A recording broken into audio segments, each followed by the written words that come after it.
Hey guys, whoops. I don't know why that's been doing that. For some reason, it keeps wanting to play my Deadites on deck intro again. So sorry about that. um, it seemed like when I put the whirling leaves transition, that's when it started doing that. It's either that or I'm not clicking on something good enough. But like I was gonna say before that almost started up again. Um, hey, Fred, Craig, Red, John, Texas, and Menelect. So I'm glad to see all you guys in here. I've got my pumpkin jack o' lantern background. I've got my fog. I've got my whirling leaves transition. So I'm all ready to talk about Halloween. And you're probably thinking, geez, Louise, Dane, it's a little early to be talking about Halloween, but not really. You know, I could talk about Halloween basically any time of the year. It probably sounds a little blasphemous for me to say this, but I believe Halloween's my favorite holiday. People were probably thinking, geez, Dana, you should be, Christmas should be your favorite holiday. Um, but unfortunately, I would have to say Halloween is the one where I had the most fun. Um, I always have been that way from the time I was a kid. I love dressing up and going out trick or treating. And now I like, decorating the house inside and out and dressing up in a costume and handing out candy to the kids and, little toys and stuff like that to them. Um, but let me let me read y'all stuff that you put in here. Fred, you say Night Killer would be a neat movie to review. I love Italian horror movies, and I do too, Fred. And Night Killer might be one that I need to watch. Actually, um, I haven't. I don't think I've seen it. I may have. That may have been one that maybe Steve and I watched together. I'm not really sure, so I'd have to go back and double check on that. Um, I don't think my fog's as cool as the fog that Steve had last night. Hey, Dirk. Great to see you in here. Because actually, I'm going to show off something. I think you already saw it on Facebook, but I'll show it on camera too. Um, I need to check up on that. Uh, I need to check up on that Night Killer. And hey, Craig. Red, you said they used to show good 70s to 90s horror on Comet and MTV Svengoolie. Yeah, I've heard Steve talk about that quite often. And John, it's okay. You say you're a bit in and out tonight since you're not at home, but my vote is Halloween 2 is the best sequel. Hospitals were never the same. You also say 1 and 2 in H2O is a fun trilogy. Ignore Resurrection. Actually, I am going to ignore Resurrection. I'm also going to ignore the Rob Zombie offerings. Hope Curly Jaws will be mad at me, won't he? And he'll probably be mad at me for ignoring Resurrection too. But I'm sorry. I just can't talk about that one. That one is so awful. Um, and Also, I'm not going to talk about Halloween 2018, Halloween Kills, or Halloween Ends, which I don't even think Halloween Ends is out yet, but I'm not going to talk about it in any event. Um, let's see. Texas, you say, woohoo, Dana, never a night off. Well, I have a night off, what, every once in a while. But then I get on these jags where I like to do just one after the other, it seems. One stream right after the other, or every day after the other. Um, and I got to thinking, well, I could do one this evening. What am I going to do it on? And since I talked about the Nightmare on Elm Street series last time, I thought, why don't I talk about the Halloween series with the exceptions of ones I just mentioned? Um, and I thought, well, it's not exactly Halloween time, um, but it's getting close. We got September and most of October to get through, and I had something on my hand there. I don't know what that is. I've been doing a lot of different things today, so it's possible something got on my hand from doing working on that stuff. And Mill Lake, you say Halloween is my favorite horror series. Well, you're in luck tonight. Texas, you say welcome to Devil's Night. Um, X-Ray, hey buddy. You say, yo, Daner, we ain't talking about Halloween Resurrection, the best one in the series. Nope, we are not. We are not. John, you say, I really recommend that book, Taking Shape. It talks about behind the scenes stories and deleted scenes. Yeah, I'm going to have to see if I can get my hands on a copy of that. Um, Dargy said, yeah, Hallow Zombie and Rez are steaming piles, but I don't mind Halloween 2018 and Kills Michael's masterpiece. Um, well, I almost thought maybe I would discuss them, Dirk, but then I was like, well, I got quite a few I'm going to discuss. One of them going to be missing Michael Myers because we're going to talk about Halloween 3. Um, so maybe I'll get around to maybe just talking about the ones from 2018 on, but I just thought, I'm not going to tonight. Men like you say, are you into the Halloween fan films like Nightblade, The Devil's Autumn, etc.? I don't think I've actually seen any of those, Menelec, so I probably couldn't comment on that properly. John, you say David Lynch was originally wanted for Halloween too. Yeah, I think I had heard somewhere about David Lynch in connection with that one. And you saying there's a whole deleted scene in part two that was partially filmed involving Michael killing a reporter after a car breaks down, and he pops out at her from the trunk. He then drives the car to the hospital. That would have been a cool a cool scene. Okay, the lady who was at the house with the cops arrived with Dana Carvey. Gotcha. In Texas, you say, I want Halloween drinks where Michael Myers is a serial killing alcoholic. Oh, boy. So, anyway, before we get started with the movies at hand, I'm going to do a little housekeeping stuff, show off something that I got put together today that is not perfect, but it's my first one. So, um, y'all just have to cut me a little slack on that.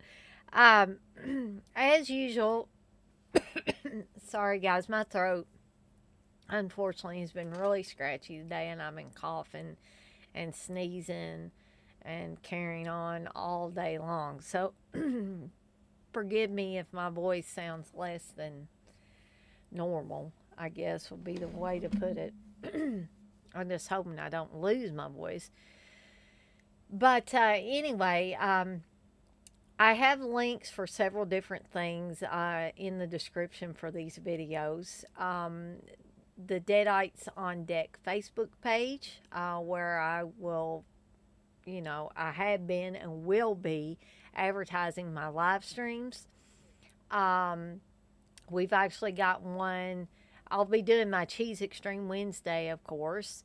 But this coming Saturday, I am planning on doing a watch along for Rocktober Blood, so you can look forward to that. That will be following Steve's show at 6 p.m. Eastern Time Saturday. My watch along will be around 7 p.m. Eastern Time. So, you guys can look forward to all of that. And there are also links to my T Public page, my Etsy shop, the Morbid Beauty Boutique, and by the way, the little Tony stickers are now available. I could not remember if I had already put those on there, but with that great quote, "Are you going to be a butthole this weekend, or are you going to let me drink?" So if you're interested in getting those stickers for $2 a piece, then they are on the Etsy shop. Um, as well as one other thing that I'm going to show tonight that I that I did a test run on just to see if I could do it. I was supposed to get my heat transfer vinyl in to do some, to try it out and do some t-shirt transfers. Of course, Amazon was late, and so I won't be getting it until tomorrow. But let me see if I can get this unhooked from here. I was able to do like a little test. I don't know if I got it on there good. Um, I was able to do a little test with my Cricut heat transfer press.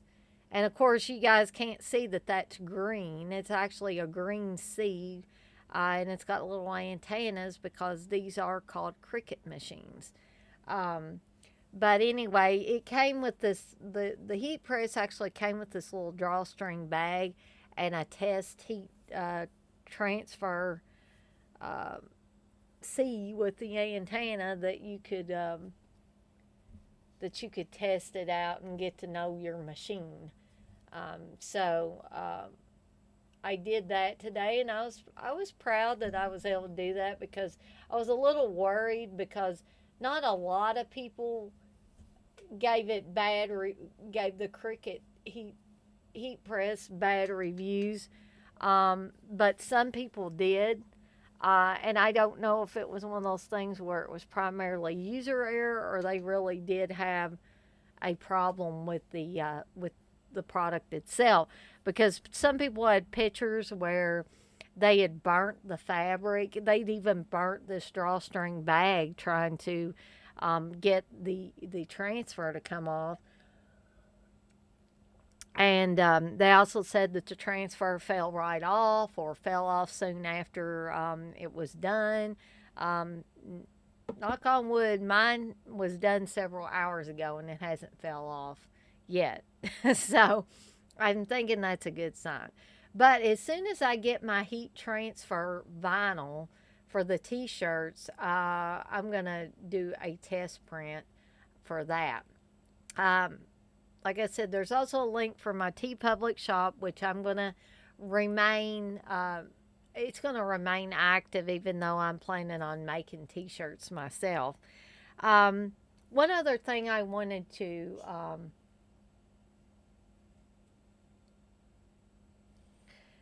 show,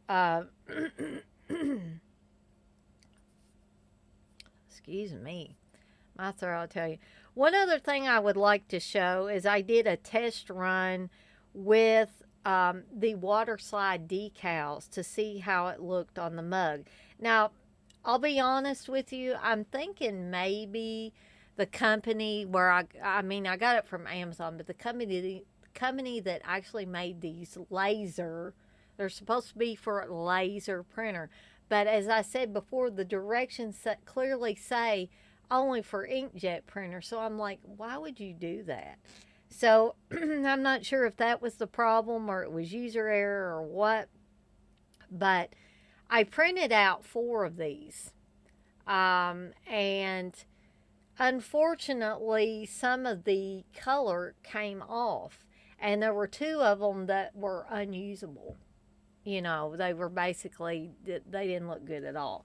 And this one, you can tell it's got a little bit of coloring that's off. Also, I'm going to have to get more practice at getting the air bubbles out because you can kind of see around here it's a little bit funky looking. But I think I did pretty good for that being my first mug. that I did, and I'm thinking about getting some other water slide decals, some that other people recommended and said were the best brand. So I'm just gonna, play around, see what I can do, and all that good stuff. Um, so let's see. And you guys were really chatting in here while I was blabbing, weren't you?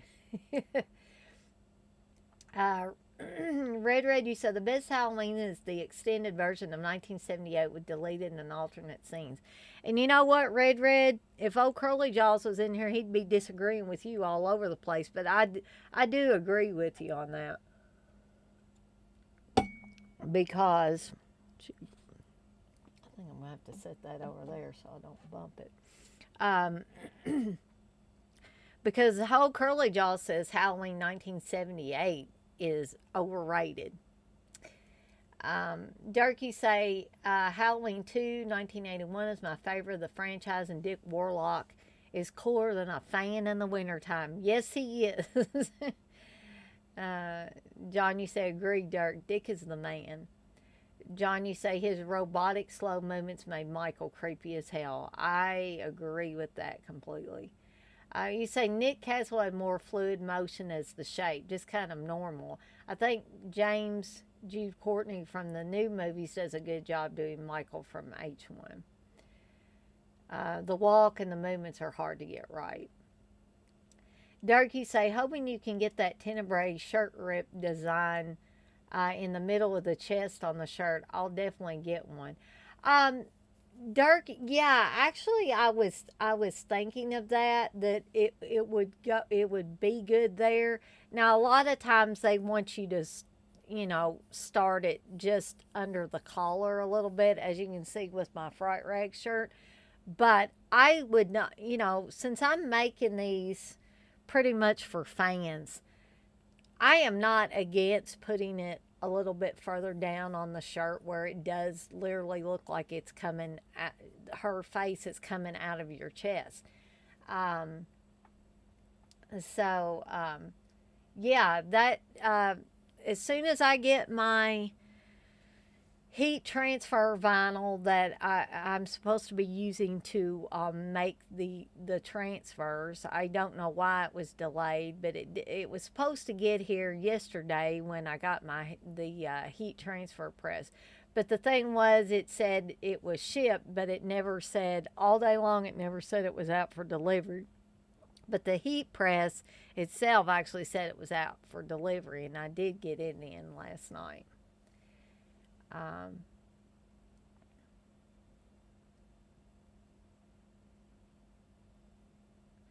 Durgy said, I agree. John James Jude is a badass shape.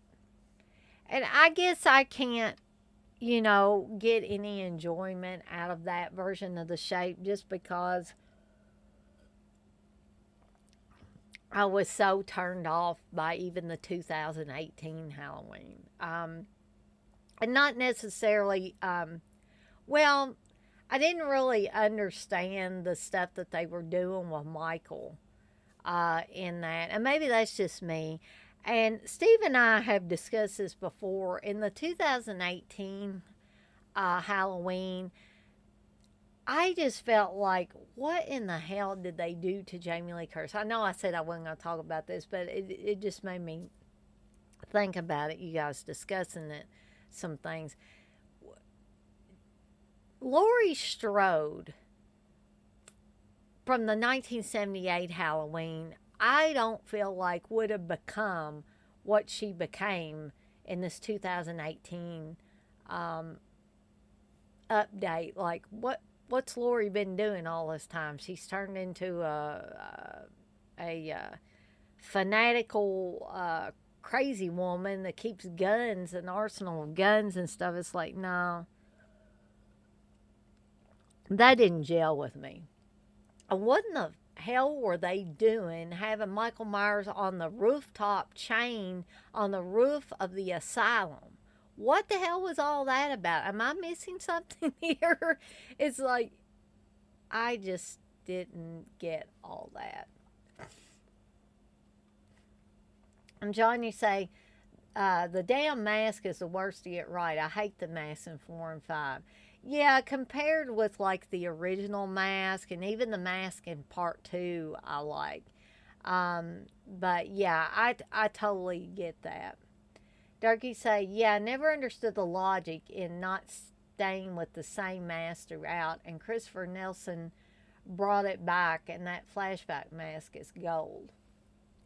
Mill Lake, she said 1978 is people's favorite because it's hard to overcome nostalgia. John, you said the TV scenes for one add a lot, including the one of Loomis trying to convince Smith Grove to keep him locked up. Yes, I always like those extra scenes. Darky said, well, that's cool if it's under the collar as well. Either way, whatever would be easier. Well, I am totally wanting to do what fans would want to see out of these shirts, because that's the thing I love about a lot of these big t-shirt companies. Nobody gets a say so in how they're designed. So I really, honestly, I like the suggestions, Dirk, and it's not like it was some totally off the wall suggestion. I think that's a really cool suggestion. Mental H, you say 2018 Jamie Lee Curtis was a psychological extension of H2O, mental illness, PTSD, etc. Yeah, I just Mental H2O I liked, but I thought they went too far into the realm of mental illness and PTSD and all that with Halloween 2018. Derek, you say it was his outside time, Dana. LOL. Hey, Jason, you say the new ones are equally as bad as the Rob Zombie ones for different reasons. H2O was a fitting end already. Yeah, I would have to agree with you there, Jason. I would have been happy if they just ended it with H2O. Middle Lake, you say Zombies 2000. Oops. Hold on here. Zombies 2007 and the 2018 mask were the best. I don't know. I just didn't. I really didn't care for the Rob Zombie version of the mask because no, they were just like, and even the 2018 one to me was a little bit too gritty. Um, I don't know, and white trashy, I guess, if you can say that. Texas, you say, I like when that one dude freaks out and keeps saying Figaro in 2018. Middle Age, you said, my favorite scene was in Halloween 2 when Dr. Loomis said, you don't know what death is in the opening of the movie. That is always a great line. That and I shot him 6 times. I shot him in the heart. I shot him 6 times. He's not human. You know, it just, that is Loomis at his most hyperactive, I guess. John, you say, word has it there's 2 other original Halloween 1 masks still in existence. Dead Pit and Sean Clark covered it. I think one guy contacted Sean about it. The other is unknown. Yeah. X-Ray, you say, I grew up watching the TV version. I always dug the scenes of Loomis talking to the heads of the asylum and talking to Michael. Yeah, I thought that added a little extra layer to the story. Johnny say the Dick Warlock one is sold and in horrible shape.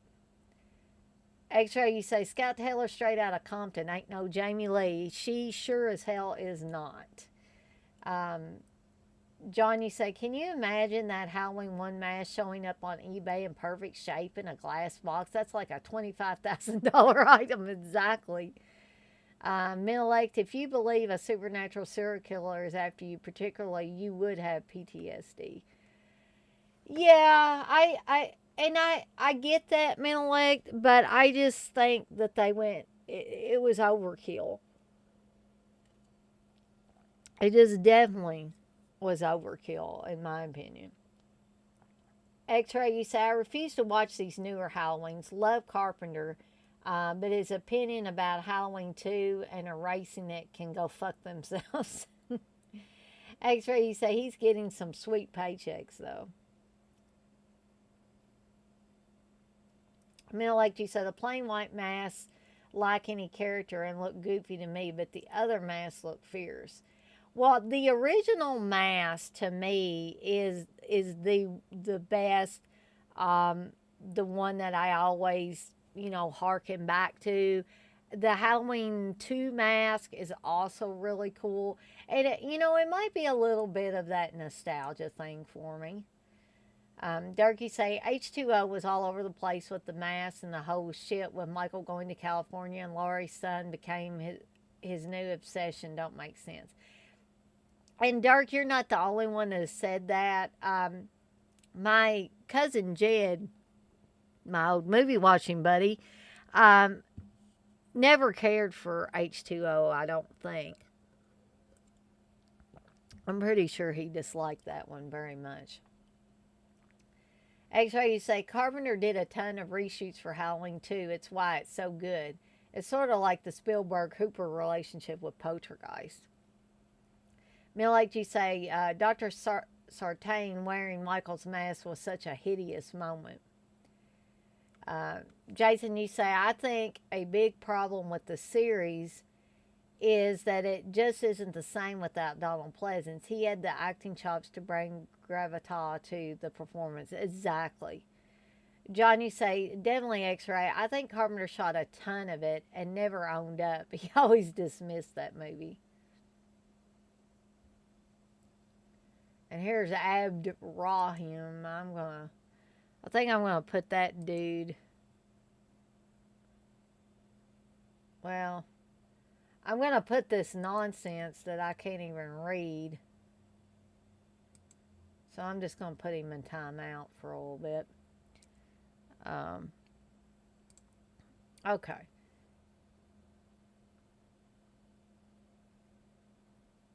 X-Ray, you say Loomis and Myers going up in an inferno was the true ending of the series for me. Everything else is fan fiction. Yeah, X-Ray, you say, Dana, you got an Arab fan. I think it's more along the lines of somebody that just wants to put nonsense in here. John, you say, agreed. And that cue to Mr. Sandman. Great ending. A Night of Terror ends in flames. Middle Age, you say, Donald Pleasance was a glue figure in the series, but I thought the reporter in 2018 was going to take on a Loomis type role. John, you say, I swear, if they set him on fire and he lives and Halloween ends. John, you say they've used that fire angle too much. Dark, you say Halloween or H2O has those Scream vibes. Middle Age, you say, I'm not sure why everyone hates the Curse of Thorns so much. I don't hate the Curse of Thorns as much as I do some of that other jazz. Texas, you say 50 Blades of Michael. Red, you say, here's a good one. Is Myers a knockoff version of the Texarkana Killer? Well, I never thought of that, Red, but I guess it could be possible. Hey, Trash Stash. It's going pretty good. Middle Age, you say, I dislike the fact in 2018 he was beaten, shot, stabbed, and suffocated by fire. But the producers insist Michael is not supernatural. Exactly. So you guys feel free to keep commenting in there. I think I'm gonna turn the fog off for a while and leave the jack-o'-lanterns up there.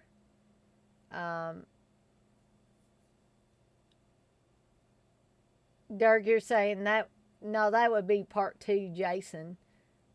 Yeah, I guess Dirk's right about that.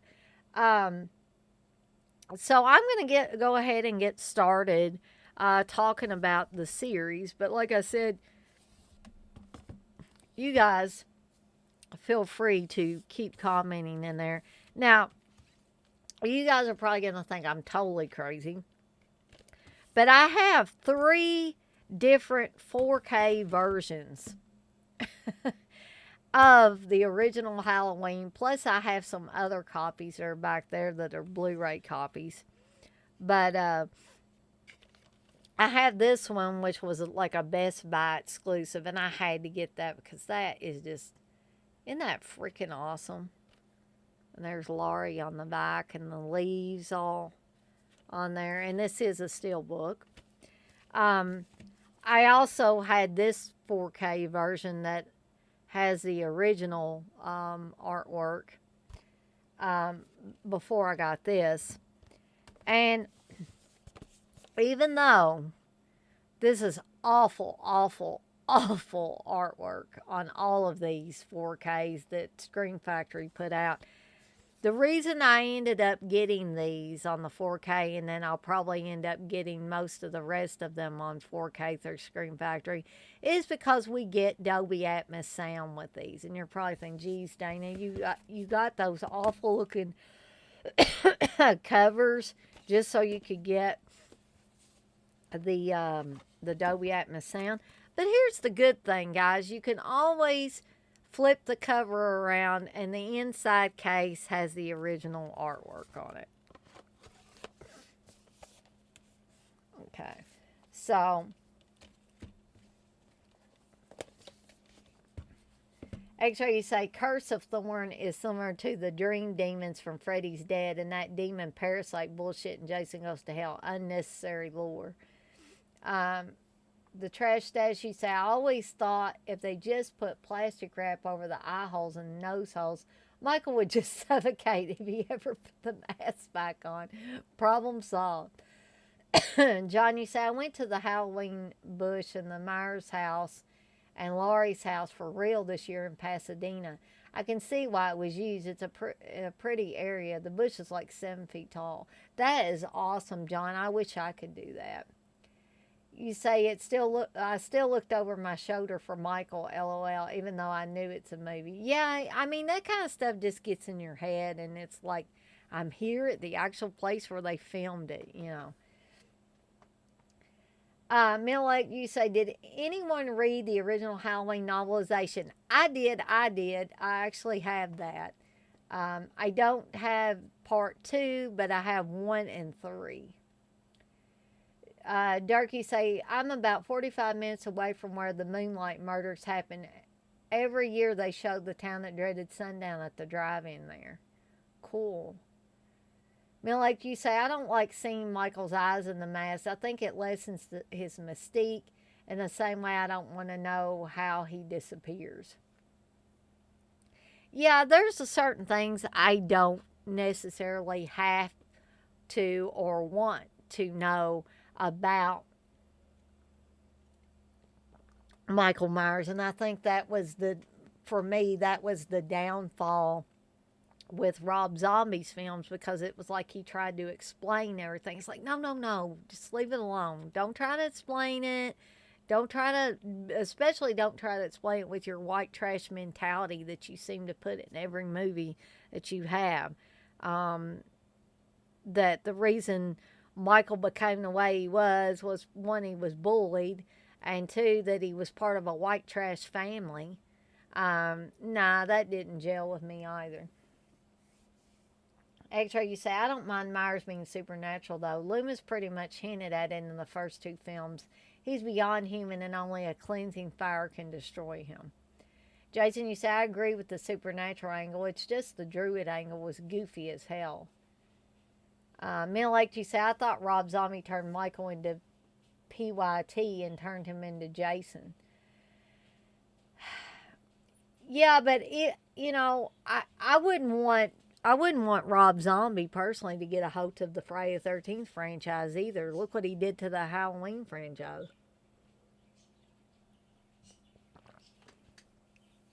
X-Ray, you say, Rob Zombie grew up with white trash carnies as role models. Middle Age, you say, the Curse of Thorn did explain too much. So, anyway, I'm going to talk about the original 1978 Halloween, even though, bless his heart, old Curly Jaws has told me, a bunch of times in here that it's very overrated. Yeah, Zombie does put his wife in. He puts Sherry Moon in every movie he does. Um, this is the one. Well, actually, I watched them kind of out of order because I don't ever remember the original Halloween being on TV when I was, I'm not saying it wasn't because I know it was shown on NBC at one time, as were a lot of things like prom night and Halloween and other things. But I think by the time I got old enough to be able to really take notice of these things being on television, I don't think it was on regular rotation. But both Halloween 2 and Halloween 3 were. So I didn't watch the original Halloween until much, much later when I started renting videos. And I was like, oh, the original Halloween. So um, I had not seen a TV version of it at that time. So the first time I watched it was what people saw in theaters. And I'll be honest with you guys, I was blown away by this movie. I was like, this, and I know I've said this about a few other films too, but in my opinion, this is another nearly perfect horror movie. I mean, yes, it has its flaws. I'm not going to say it doesn't. Notice I said near perfect, not perfect, because I have yet to find a perfect horror film or a perfect film of any kind, any genre. But there are a handful for me that are near perfect. Um, this one, and the reason why I say this is because this one works for me on all levels. Nowhere at any time am I taken out of the story. I am completely engrossed in that story from the opening shot till the final shot.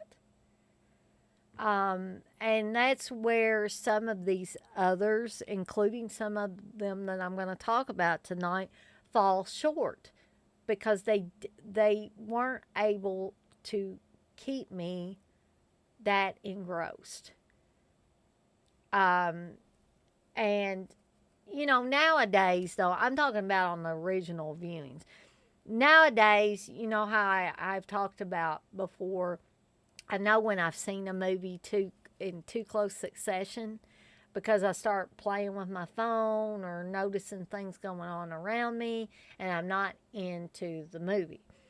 But when you watch these for the first time, if you're into that movie and nothing is able to pull you out, to me, that is the mark of a good film, whether it be a horror film, a comedy film, a drama, a sci-fi movie, whatever.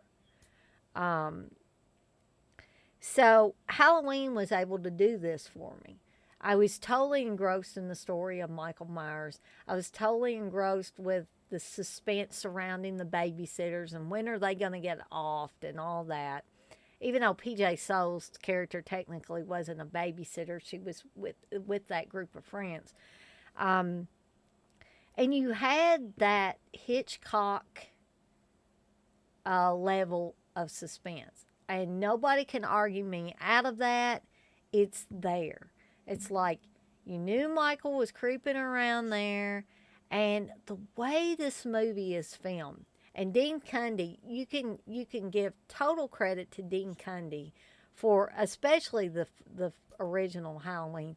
The way he filmed that, he is a fantastic cinematographer. And some of you are probably thinking, geez, Dana, cinematography isn't that important to the movie. Well, for me it is because you get the wrong cinematographer to film something like Halloween, and it's going to fall all to pieces. Because Carpenter had Dean Cundy, you get those great shots like when Michael comes up behind Laurie and you don't see him.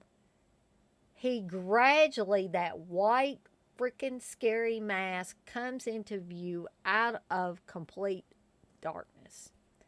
It's like he's not there, he's not there, he's not there. Bam, he's there behind her. Um, and that is a scary ass shot. It's creepy, it's moody, it's suspenseful. Um, and no matter what you may think, I have great respect for Bob Clark too, but no matter what anybody might think about, did John Carpenter, did he not steal from Bob Clark and Black Christmas? He definitely didn't steal that shot in any way, shape, or form from Bob Clark. That was totally a creation of John Carpenter and Dean Cundey. And nobody can tell me different with that.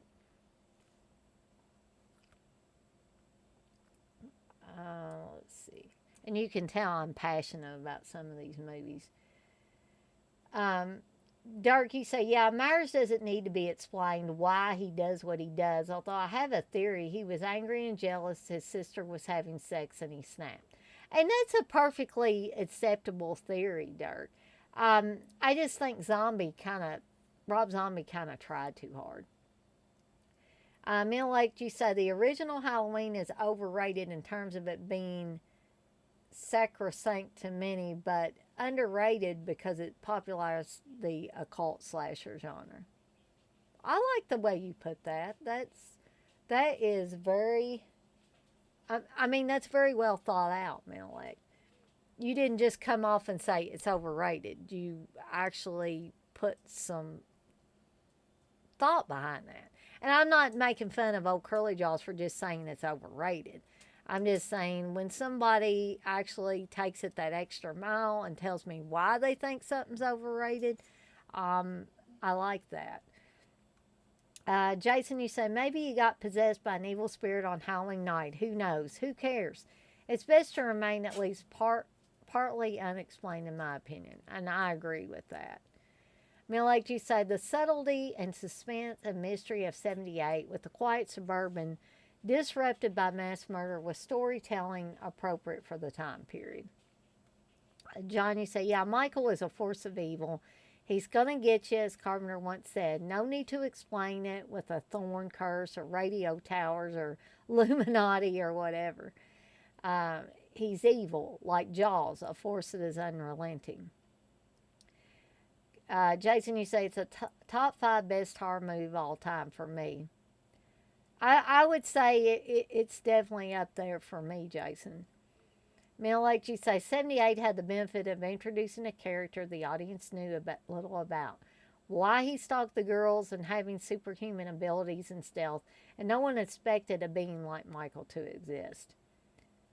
Jason, you say, yeah, there was an Italian guy talking about how, as a Catholic, he felt the killer always had to have an explanation for his evil behavior because that implied the possibility of redemption. That's interesting.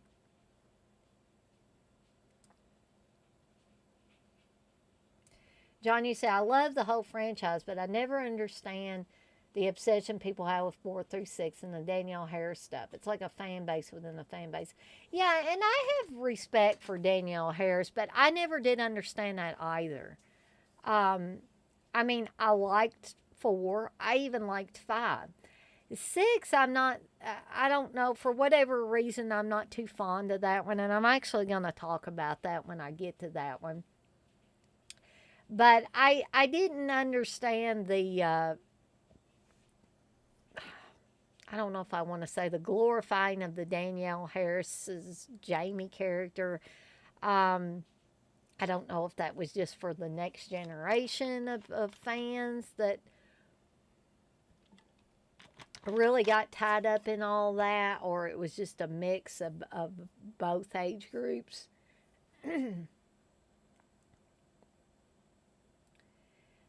Jason, you say Michael is the reputation of that and therefore scarier. Durgy say, it's funny how Friday the 13th stole from Halloween and Halloween stole from Black Christmas. Yeah, and there's no doubt that these movies steal from each other, whether it's conscious or unconscious. I'm just saying that the particular way that the killer was, re- I don't want to say revealed, but the way he just seemed to materialize, to me, that was not included in any way, shape, or form in Black Christmas. Unless you want to count where you saw like one eyeball or something, when he was saying, Agnes, it's me, Billy, that kind of stuff. But I just purely think the materialization of Michael's face with the mask on, just like total darkness, and then you see it gradually come into view. I don't remember anything like that being in Black Christmas. John, you say people now want a sequel to Halloween 6, lol. Like, why? Yeah, and people are also like, or they were for a while, it was like they wanted to see the producer's cut of Halloween 6. I was like, I didn't like Halloween 6 that well. I don't really, I mean, is the producer's cut going to make me like it any better? I highly doubt it. But yes, people seemed a little fixated on that one. X-Ray, you said the best horror films rely on moody cinematography and lighting. Anyone who said otherwise is a goof. Mill, like you say, 78 did a good job of creating an atmosphere of impending doom that transfixed viewers in some of the scenes. The bedsheet murder, for one. Dirk, say in Zombie's defense, he didn't want to do Halloween. Yes, Dirk, and I have heard that expressed. And Mill, like you say, did Zombie try too hard or did he not try hard enough? He did not understand the source material and what made Michael interesting. And I get that, Milek. I'm still thinking about Dirk's comment too. In Zombie's defense, he didn't want to do Halloween. So if he didn't want to do Halloween, he may be considered it a throwaway film. And maybe that's why it suffered.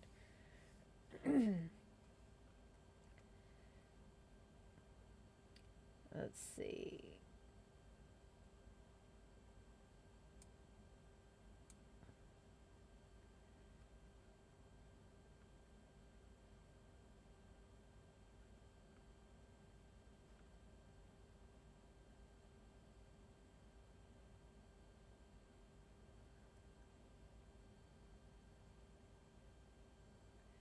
Uh, Dirk, you say, I think Zombie made it over the top on purpose. You can tell it was never a passion project. And I could see that too, Dirk. Johnny says, Zombie tried to explain Michael by making him white trash. It's just sloppy, in my opinion. Yeah, sloppy. That is a good word. It's sloppy movie making, it's sloppy writing, um, sloppy directing, sloppy everything. It's lazy too. But again, if he really didn't care about the project in the first place, why is he going to put all of himself into this movie if he didn't really want to make it anyway? John, you say, if that's the case, everyone from my high school will be Michael Myers. LOL. Exactly. X-Ray, you say Carpenter didn't work for hire film. Did work for hire films like Christine. Big difference between him and Zombie though is Carpenter didn't half-ass them. No, I mean, I don't feel that Carpenter ever did a half-ass job on anything that he worked on. Now, I'm not saying all his films are grade A, 100% masterpieces. I'm just saying that he worked his ass off on every film he was on. X-Ray, you say, hot take, I prefer Christine over Halloween. That is interesting, X-Ray. I mean, I love Christine. Um, John Carpenter did an awesome job with it. It's also a great adaptation of my favorite writer's work. So, what's not to like there? But I can't say that I prefer it over Halloween, though. Darky say, yeah, but again, Zombie didn't give a shit. Like Carpenter didn't care about making part two. Exactly. Johnny said, the mind is way scarier than the eyes. Always explaining stuff to me is just less scary. Yeah, it takes the creepy, scary element away, is what it does. Um, Johnny say, true, Dirk. Dirk, you say, money talks and bullshit walks. Exactly. X-ray, you say, Michael Myers is basically a modern take on Caesar from Cabinet of Dr. Caligari. Middle Age, you say, Danielle Harris is the third most popular character after Loomis and Laurie because if you see an innocent girl being bullied by kids overcoming evil, you could become emotionally attached to her. And I'm not saying I didn't like the Jamie character or the way Danielle Harris portrayed her. But if that storyline had never come into play, I don't think that the series would have suffered. It suffered much later than the Danielle Harris storyline. Jason, you say, yeah, Zombie's explanation killed the character because he was just a normal kid who snapped because of his upbringing. If only he could have gotten psychological help, everything would have been okay. Durgy saying, no, but a holiday horror movie is what I'm saying, and some of the POV shots. Mm-hmm. Yeah, I totally get that, Dirk. I totally get that. Jason, you say, but the essence of Michael is evil without redemption. The trash stash, you say, I always wondered about Dr. Loomis's other patients. I wonder if he even had any other patients because he seemed so obsessed with Michael Myers for so long. How could he have possibly had any other patients? Middle Age, you say, I think Michael is redeemable if he is afflicted by evil itself. And the evil controls him, which is what I believe.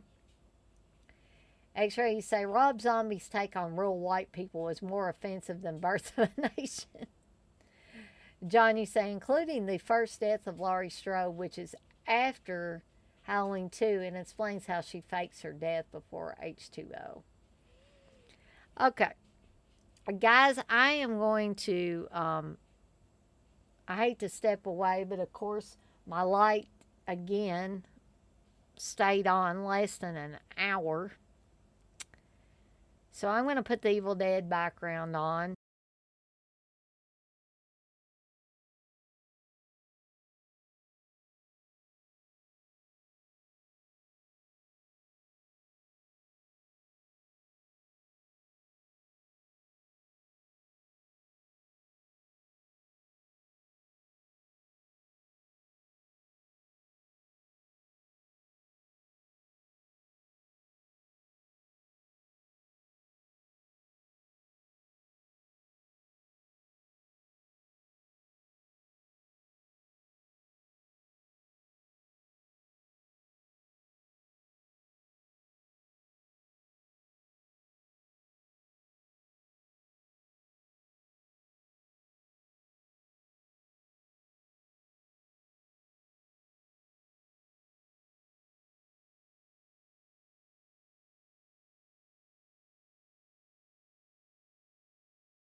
Okay, guys, so sorry.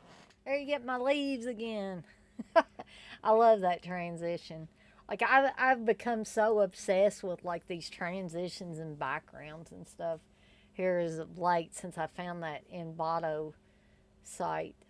So let's see what I missed while I was away here.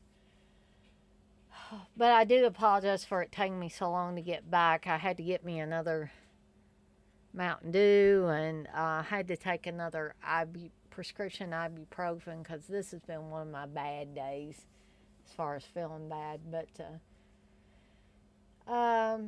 Durkee say Michael is the essence of evil. He has his father's eyes. There is no reasoning to be had.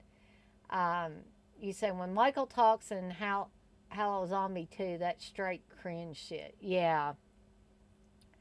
Jason, you say in The Exorcist, you had to bring in a priest to defeat the evil, and even then, the ending is ambiguous as to who won.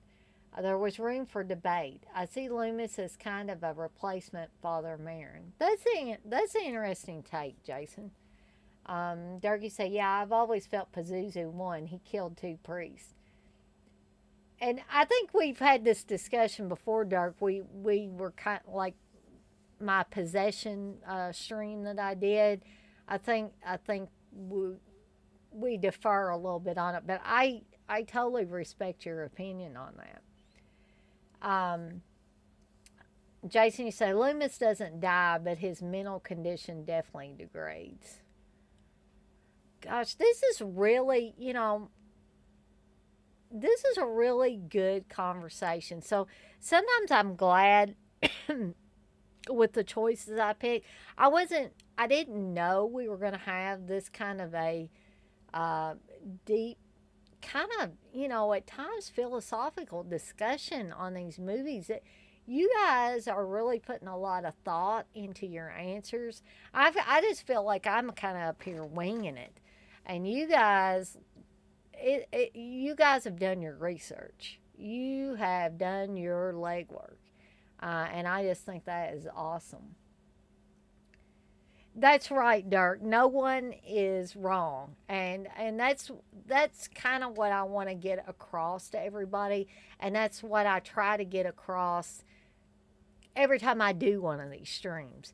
Is the fact that even if we disagree on stuff, there is no right or wrong when it comes to this stuff. It's purely conjecture and opinion and all of that. My opinion is not always going to be the same as everybody else's, and vice versa. So but I am really enjoying all this input. I mean, we haven't even got off the first movie, and you guys are just going wild with this stuff. So it is great. So yeah, I could go on and on about the original Halloween and how I consider this a classic. It is the one that started it all, for a lot of folks, not just for me. Um, and basically any of these versions that you could watch would be fine, even if you don't have a 4K player and can't enjoy the 4K ones. Um, you can still, enjoy some of the other like Blu-ray versions that are offered. Now, as you notice, if you're thinking about getting a 4K player or a 4K setup and you don't quite have it yet, the good thing about this, if you're thinking about doing that, you could go ahead and get one of these versions, because I think every one of these also has a Blu-ray in it. So if you've currently got a Blu-ray player, but you're thinking about upgrading to a 4K, why not go ahead and get these, and then you'll be all set. You can watch the Blu-rays until you get your 4K set up. So,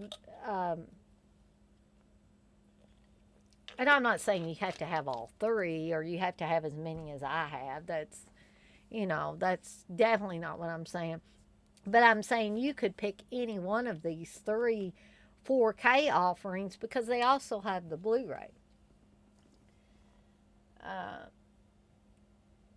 X-ray, you say no one is wrong except Curly Jaws. Well, even Curly Jaws isn't wrong. I'm not going to tell anybody they're wrong when it comes, especially when it comes to their movie choices, because, like I said, that it's subjective, it's conjecture, it's everybody's, each person's individual opinion. And sometimes I'm not. Hey, and there is old Curly Jaws. Were your ears burning, old Curly Jaws? Because what I was getting ready to say, and I've said this when old Curly Jaws is in the chat, so it's not like I'm trying to keep anything from him. Um, Sometimes I wonder if old Curly is just yanking our chain by by saying that a film that most everybody else thinks is the worst, he says it's the best. You know what I mean? Sometimes I wonder if he's just yanking our chain. But again, it's all in good fun. There is no reason on earth that I think we need. I'm passionate about a lot of these movies that I talk about, and you can tell when I'm starting to get passionate over some of them. And even I'm passionate in my hatred of some of them. And, I'll call them a piece of shit and stuff like that. But again, it's not intended for anybody to feel like, boy, Dana's coming down hard on us people that like this or that. No, that is not one of that is purely my opinion. You can take it as is. You can take it with a grain of salt. You can completely ignore it. But this is what everybody does in their own individual live streams. They talk about what they like and they don't like, and they discuss it with other like-minded people, even if those people don't share the same opinion. Which is why I love, again, that is why I love all of this discussion that we always have. Jason, you say, this is just what it's like when horror nerds get together to talk about a good movie. Yes, Jason, that is exactly right. Dirk, you say, laughing my ass off, X-Ray. Um, Dirk, you say, are you going to get that new set, Dana, from a Scheme Factory? I don't know at this point, Dirk. It probably depends on money-wise, how I'm doing at that point in time. So, yeah, we will see. Curly Georgie said, my favorite Halloween films, obviously Rob Zombie's Halloween Resurrection 4, 5, and Halloween Kills. See? Now, I've already said I really wasn't going to talk about Rob Zombie stuff. I wasn't going to talk about Resurrection. I wasn't going to talk about Halloween Kills or Halloween Ends or Halloween 2018. But I don't care that Curly Jaws has brought those up because it's something that he likes, and he should be able to come in here and share his opinion. And Curly Jaws, you say, ones I hated, Halloween 2, 1982, Halloween 6.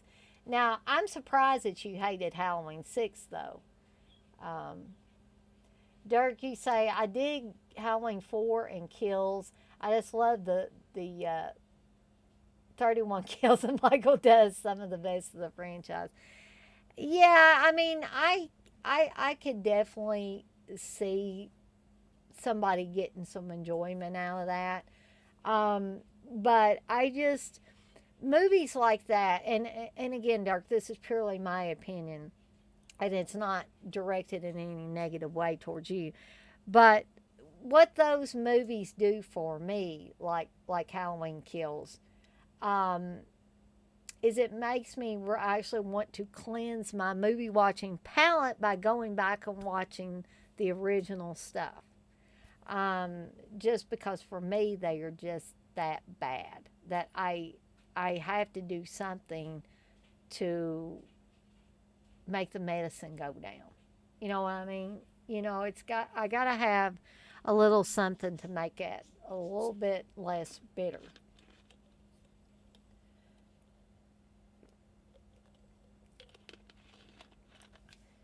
Curly Jaws, you say Halloween 6 is unwatchable. Jason, you say, which cut, Curly Jaws, producers or theatrical? Yeah, because like I said before, a lot of people were, I got to see the producer's cut. Got to see the producer's cut of Halloween 6 because they basically said the theatrical cut was unwatchable. Oh, Curly Jaws, you said they're both bad. Excuse me, guys. Like I said, I have been doing this all day. This has been a really bad day for me. Oh goodness. I'm debating whether to, even though I'm working from home, I may just want to stay in bed tomorrow, depending on how I feel when I get up or how I feel later tonight. Mill Lake, you say, I love Halloween 6. Dirk, you say, I understand. Like for me, Texas Chainsaw Massacre 74 is the only one I love of the Texas Chainsaw Massacre franchise. Oh, and I could totally get that too, Dirk. I could totally see that. I like a few more in that series, but that newer stuff and the remake and stuff, ugh. Um, and I'm hope to be covering the Texas Chainsaw Massacre movies at some point. Of course, I'll probably be leaving some of those newer offerings out. John, you say Halloween 6 is fun, is just a silly watch. Theatrical, I like more. You say, yeah, Dirk, I love 2, but TCM 1 is the only real necessity. Mill H, you say Halloween 6 tried something new because 5 bombed at the box office. John, you say after that, it's just a lot of get her, Bubba, and nonsense. But I watch them all. Curly Jaws, you say, I'm surprised we never got a Michael Myers versus movie. Yeah, but I don't know if, they did the Freddy versus Jason thing. Maybe a quiet guy and a more talkative guy that was the only route they wanted to take with that. Mill H, you say, too bad that Michael will never get to fight Jason. X-Ray, you say, Texas Chainsaw Next Generation is the best sequel. And I enjoy Texas Chainsaw The Next Generation just because of the audacity of that movie and the over-the-top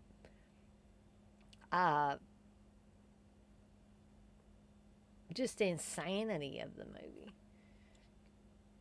Dougie say, yeah, definitely theatrical on 6. Don't like the pedo Michael bullshit in the director's cut. X-Ray say, has Matthew McConaughey and Renee Zellweger's best performances? Jason, you say, X-Ray is better than part 3 anyway. Oh, Curly Jaws, you say, Chainsaw Massacre, The Next Generation is better than the original. Matthew McConaughey is amazing. Now, that is great. That your opinion is great, oh, Curly Jaws. But I wouldn't go that. Me personally, I wouldn't go that far with it. X-Ray, you say, Texas Chainsaw Massacre, Next Generation is the movie Rob Zombie thinks he's making. Middle Lake, you say, Friday the 13th is more of a teen-targeted creature, but Michael is more for adults. Derek, you say, there was a treatment written for Michael versus Pinhead. I don't know if that would have worked for me personally. It might have worked for other people. But, so, I'm not going to go on and on about this one for too awfully long, but I will tell you about the special features on this newest release, the 4K release from Scream Factory, or Scheme Factory, as you guys say.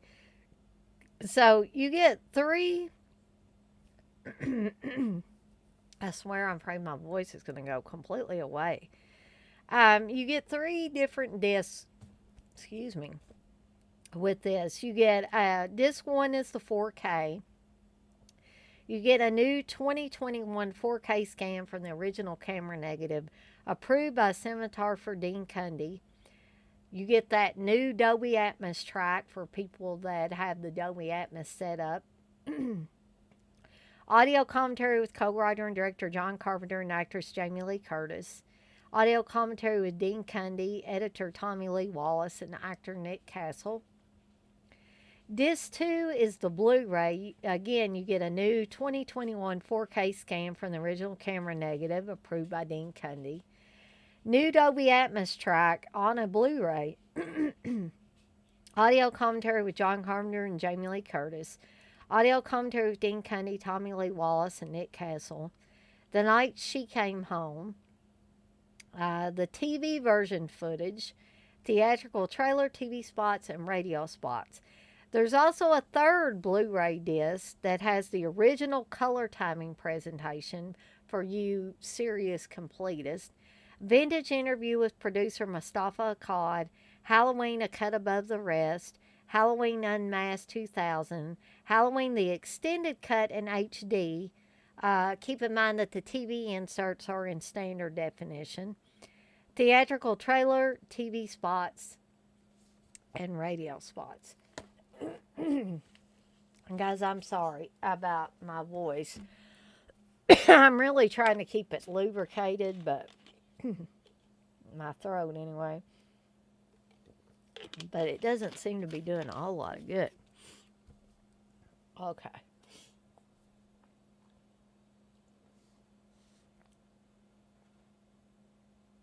I don't know what the blue shard.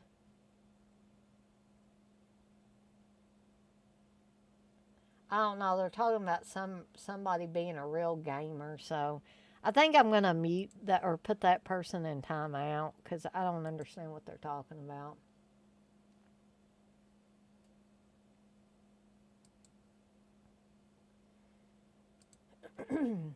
Okay. And then let's go back up here and see before we go to part 2.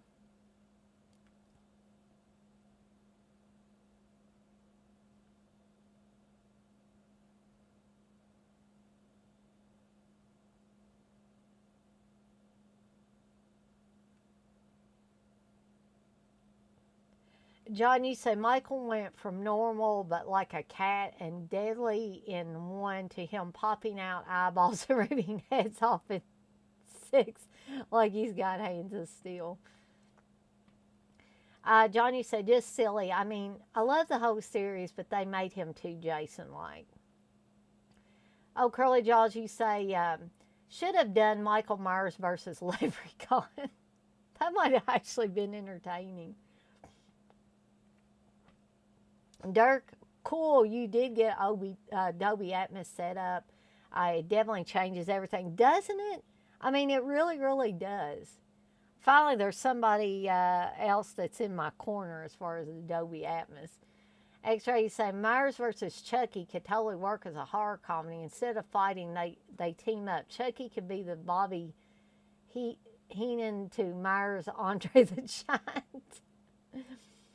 John, you say, I did like how Laurie was created in the series. To everyone, she's a meek, mild-mannered bookworm, but in reality, she's a craft survivor who won't die easily. Michael underestimated her. Durkee say, I just couldn't watch that X-Ray.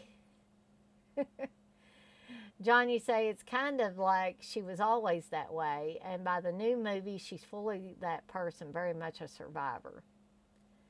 John, you say, only 2 people in the series to really get Michael's danger were Loomis and Laurie. Exactly. John, you also say they knew he was bad news and had to be put down. So, with that being said, you guys continue to put in the chat, even about part 1 or whichever ones that you want to talk about. I am going to move on to part 2. Again, this is that horrible, horrible artwork that Scream Factory evidently thought was a good idea to put on these. But the great thing, again, is the inside case. I can flip that sucker around and I can have this cool-ass pumpkin. I always love this. Always love this artwork. Okay. So, Halloween 2. I heard some of you saw early on There were some of you that really liked part two. And then there are some of you that, not so much. Halloween 2 was actually the one that I saw on television before I was able to rent the original Halloween. So this one was the one that I was definitely more familiar with. And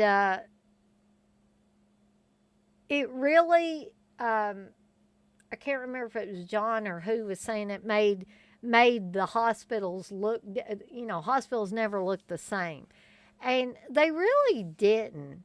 Although I kind of wondered when I got older, um, why did this hospital seem so freaking deserted? It didn't really seem like there were any other patients there besides Laurie. So, you know, even in Halloween 3, which was missing Michael Myers, of course, whole different storyline. But even that hospital where Tom Atkins was working seemed to have more of a clientele than the hospital in Halloween 2. But, it didn't bother me so much that I couldn't enjoy the movie. It was just one of those things I thought about for half a second and then let it go. So this is supposed to take place the same night as the first Halloween. And that's exactly what it says on the back of the case here. Picking up exactly where the first film left off, Halloween 2 follows the same ill-fated characters as they encounter the knife-wielding maniac they left for dead in the first film. The inhuman Michael Myers is still very much alive and out for more revenge as he stalks the deserted halls of the Haddonfield Hospital. As he gets closer to his main target, Dr. Loomis discovers the chilling mystery behind the crazed psychopath's actions. Written by John Carpenter and Deborah Hill, Halloween 2 is a spine-tingling dark ride into the scariest night of the year. Now, that addition of the extra information that is given to Dr. Loomis at one point in the film by Marion Chambers, the nurse. She tells Dr. Loomis that Laurie Strode is Michael Myers' sister. A lot of people did not like that.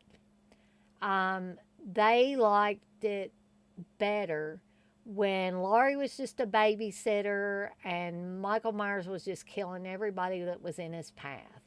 That he didn't have any obsession with killing Laurie because Laurie was his sister. That came into play in Halloween 2. And that aspect of it never really bothered me that much.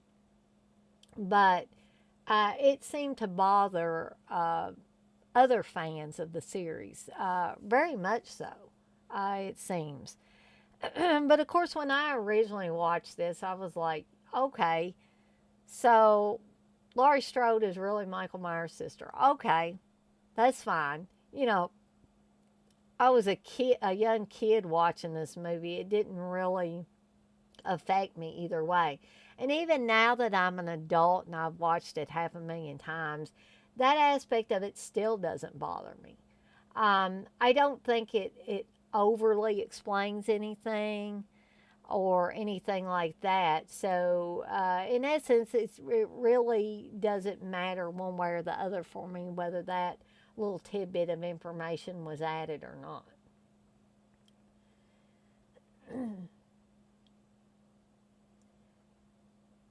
Dirk, you say, wish they would have got Paul Rudd for kills as Tommy. Yeah, I mean, I love Anthony Michael Hall, but that was a bad, bad casting choice. A very bad casting choice. John, you say, agreed, Dirk. Anthony Michael Hall wasn't right for that, I don't think. I agree with you guys. Dirk, you say, Halloween 2 is more rewatchable for me. Love 78, though, no doubt. Yeah, and I always thought the rewatchability for Halloween 2 for me was because I watched it as a kid growing up so much. Nearly every Halloween I remembered watching it when I got old enough to really pay attention to what was showing on TV and stuff. So a lot of that is probably the nostalgia factor that I talk about a lot for me. Um, and the other thing, it is, in my opinion, a kick ass sequel to the classic. Even if John Carpenter really didn't want anything to do with it, I feel like Rick Rosenthal did the best he could with a series that, and I may take some flack for this, but a series that was already starting on a downward spiral, even at that early stage. Um, Even though I love Halloween 2, I could watch it at any time, any place. Um, I still feel like anything after the first one started that downward spiral. And it only got worse as the series went on. Um, the spiral didn't turn out to be too bad when this one came out, and even 4 and 5. But then, even though I like H2O, and I'm going to talk about H2O, in my opinion, by the time 6 rolled around, that spiral was so damn bad that there really was no turning back from the havoc that this was going to cause on the Halloween series. The die had already been cast by that point.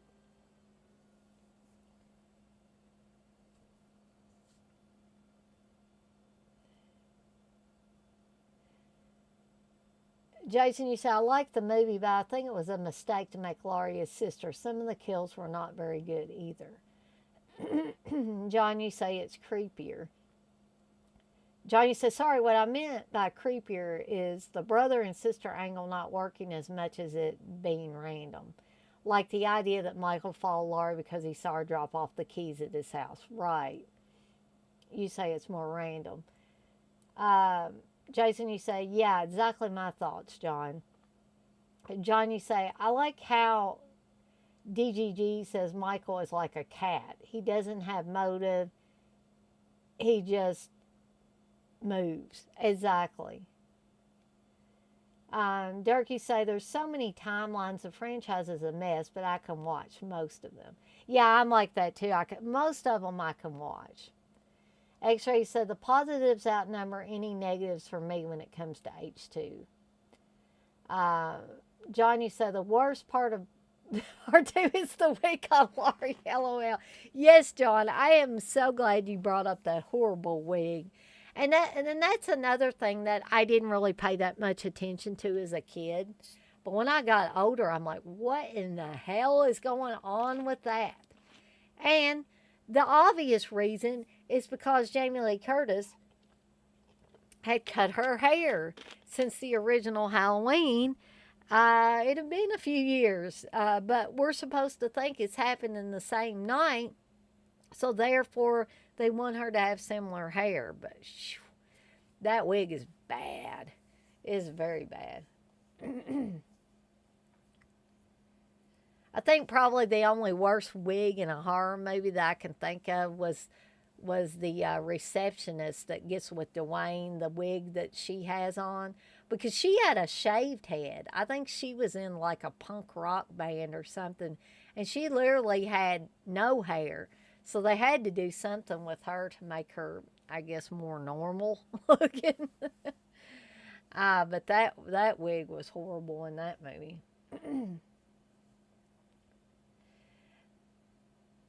John, you said the rest rules. Uh, X-Ray say great soundtrack, creepy atmosphere, great kills, and final showdown. H2 is baller. And John, you say I don't love Alan Howard's synth score as much as Carpenter's in 1, but it's good, just not as epic. I agree. Dirk, you say yeah, she was working on Terror Train. I believe is why her hair was short. That would probably make it about right. Yeah. Middle Age, you say Michael killing his family limited the Halloween universe. Well, he also, will kill anybody that gets in the way of what he's trying to do. So, in a way, I guess it limits him, and in a way, it doesn't.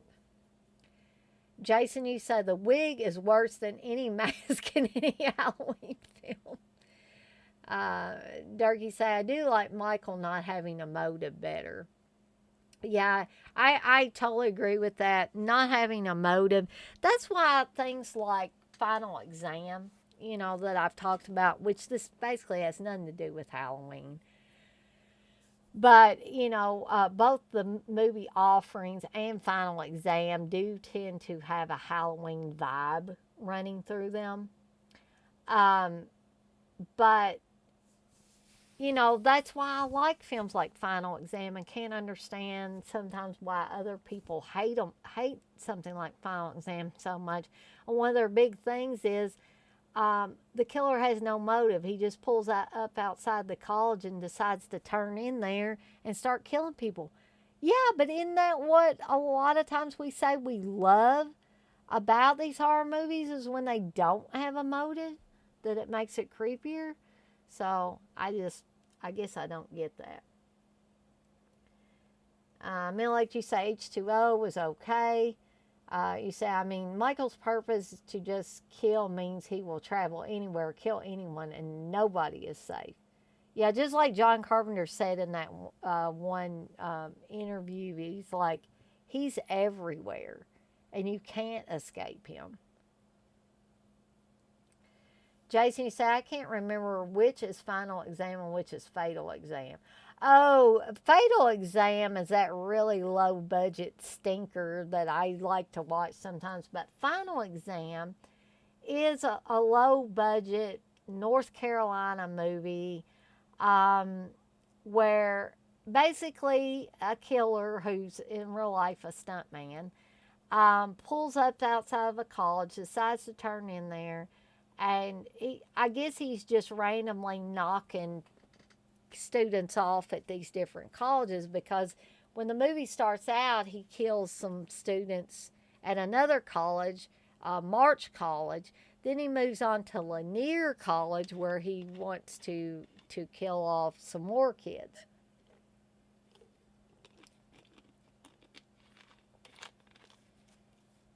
But Fatal Exam, I think that's the one where they go to that house and they're supposed to be doing some kind of project and some weird shit happens at the house where they're at, some supernatural stuff. Not really a slasher film per se, but Final Exam is a slasher film all the way. Middle Age, you say, I think Michael may have inspired the creature in It Follows. Well, that's an interesting take.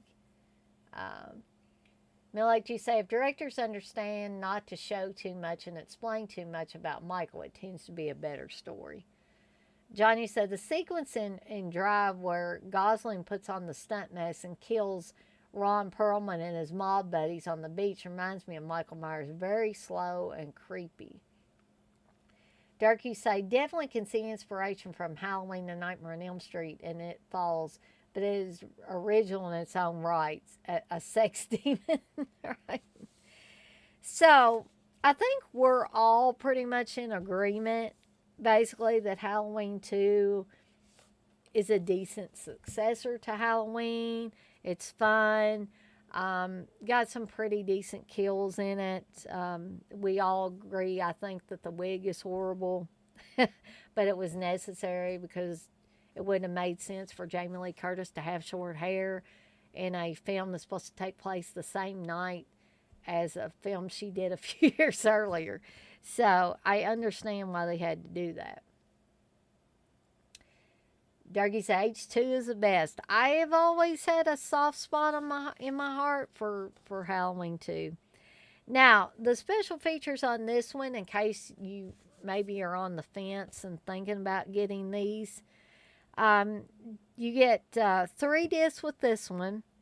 The first disc is the 4K. You get a new 2021 4K scan from the original camera negative, the theatrical cut, new Dolby Atmos mix, audio commentary with director Rick Rosenthal, and audio commentary with stunt coordinator Dick Warlock. So you guys that really love good old Dick Warlock, you can hear an audio commentary all from the man.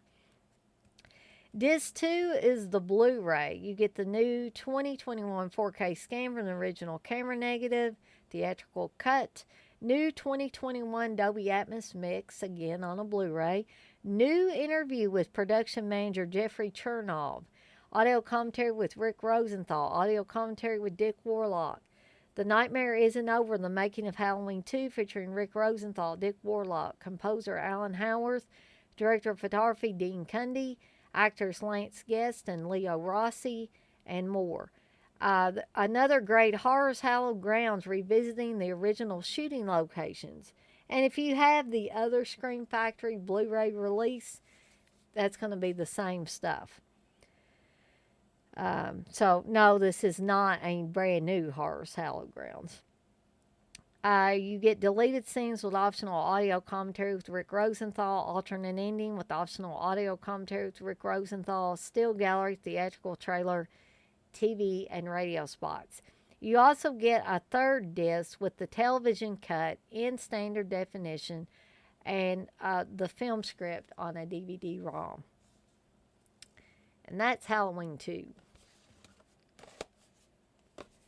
So, moving right along, and you big-time Michael Myers aficionados might want to tune out on me here while I talk about this next one, because yes, we are going to include, or I am going to include, Halloween 3, Season of the Witch, Darcy the Mail Girl's one of her favorite films. She's always telling that to Joe Bob. And I'm hoping that Darcy, bless her heart, gets her dream of being able to have Halloween 3 on one of their shows and having Tom Atkins on there. Because personally, I think that would be really cool. So, yes, Halloween 3, Season of the Witch, the one that was hated for years. I think quite a few people have mellowed over it over the years, but I'm sure there's some people that still hate it. I honestly, the first time I saw this was on television. And I was honestly confused because I was like, where's Michael Myers at? Because I truly was expecting another movie, another Halloween movie with Michael Myers. And yes, John Carpenter, I feel like, had more to do with this one than he did Halloween 2, except, you know, like you guys said, I think there may have been a little ghost directing going on in Halloween 2 from John Carpenter, more than he would like to admit. But this one was written and directed by Tommy Lee Wallace, one of John Carpenter's friends and associates, I guess you would say, who definitely helped him with the original Halloween. And I think, if I'm thinking right, he was asked to direct Halloween 2, and I think he turned it down once he saw what direction the writing was going in. Jason, you say, I just can't find anything at all to like about Halloween 3. I actually like the idea of getting away from Michael, but this movie is goofy. It reminds me a lot of Nigel Neal's kind of stuff. And yeah, I get that, Jason. But I think probably one of the reasons, again, that nostalgia factors rearing its ugly head again. This is another one that I remember watching on TV around Halloween time every year when I got of age, where I was really noticing the offerings that were being shown on TV. So Halloween 2 and Halloween 3 were both ones that got shown pretty much every Halloween. John, you say, sorry, I'll admit I didn't like 3 at first, but warmed up over time. Jason, you say, like Quartermain and the Pit. I wonder if he had any involvement. Yeah, you can't ever be sure, can you? Johnny say, as a kid, I just didn't appreciate it as a movie. I wanted Michael, LOL. And yeah, like I said, when I first saw it, I was like, what the heck? I'm confused. Where is Michael Myers? Even at that young age, I was like, okay, I don't get it, you know. But I did warm up to it significantly over time. Darky say, I'll never forget as a kid going to the video store renting three, and I was pissed as a kid, but I've grown to love it. Yeah. See, I think that's what a lot of us have done over time is we were confused and a little pissed and that our beloved Michael Myers wasn't in here. Um, but now I really, and in the last several years of watching this every year at Halloween time, I have grown to love it as its own little Halloween film with a different story and all of that. Um, so, a terrified toy salesman is mysteriously attacked. At the hospital, he babbles and clutches the year's most popular Halloween costume, an eerie pumpkin mask. Suddenly, Dr. Dan Chalice, played by Tom Atkins from The Fog and Night of the Creeps, finds himself thrust into a terrifying Halloween nightmare. Working with the salesman's daughter, Ellie, Daniel traces the mask to the Silver Shamrock Novelties Company and its founder, Connell Cochran, played by Dan O'Harely from RoboCop. Ellie and Daniel uncover Cochran's shocking Halloween plan and must stop him before trick-or-treaters across the country never come home in his terrifying thriller from writer and director Tommy Lee Wallace, who also did Stephen King's It. So, let's see. Jason, you say, dude, Nigel Neal did write the script. I just looked it up.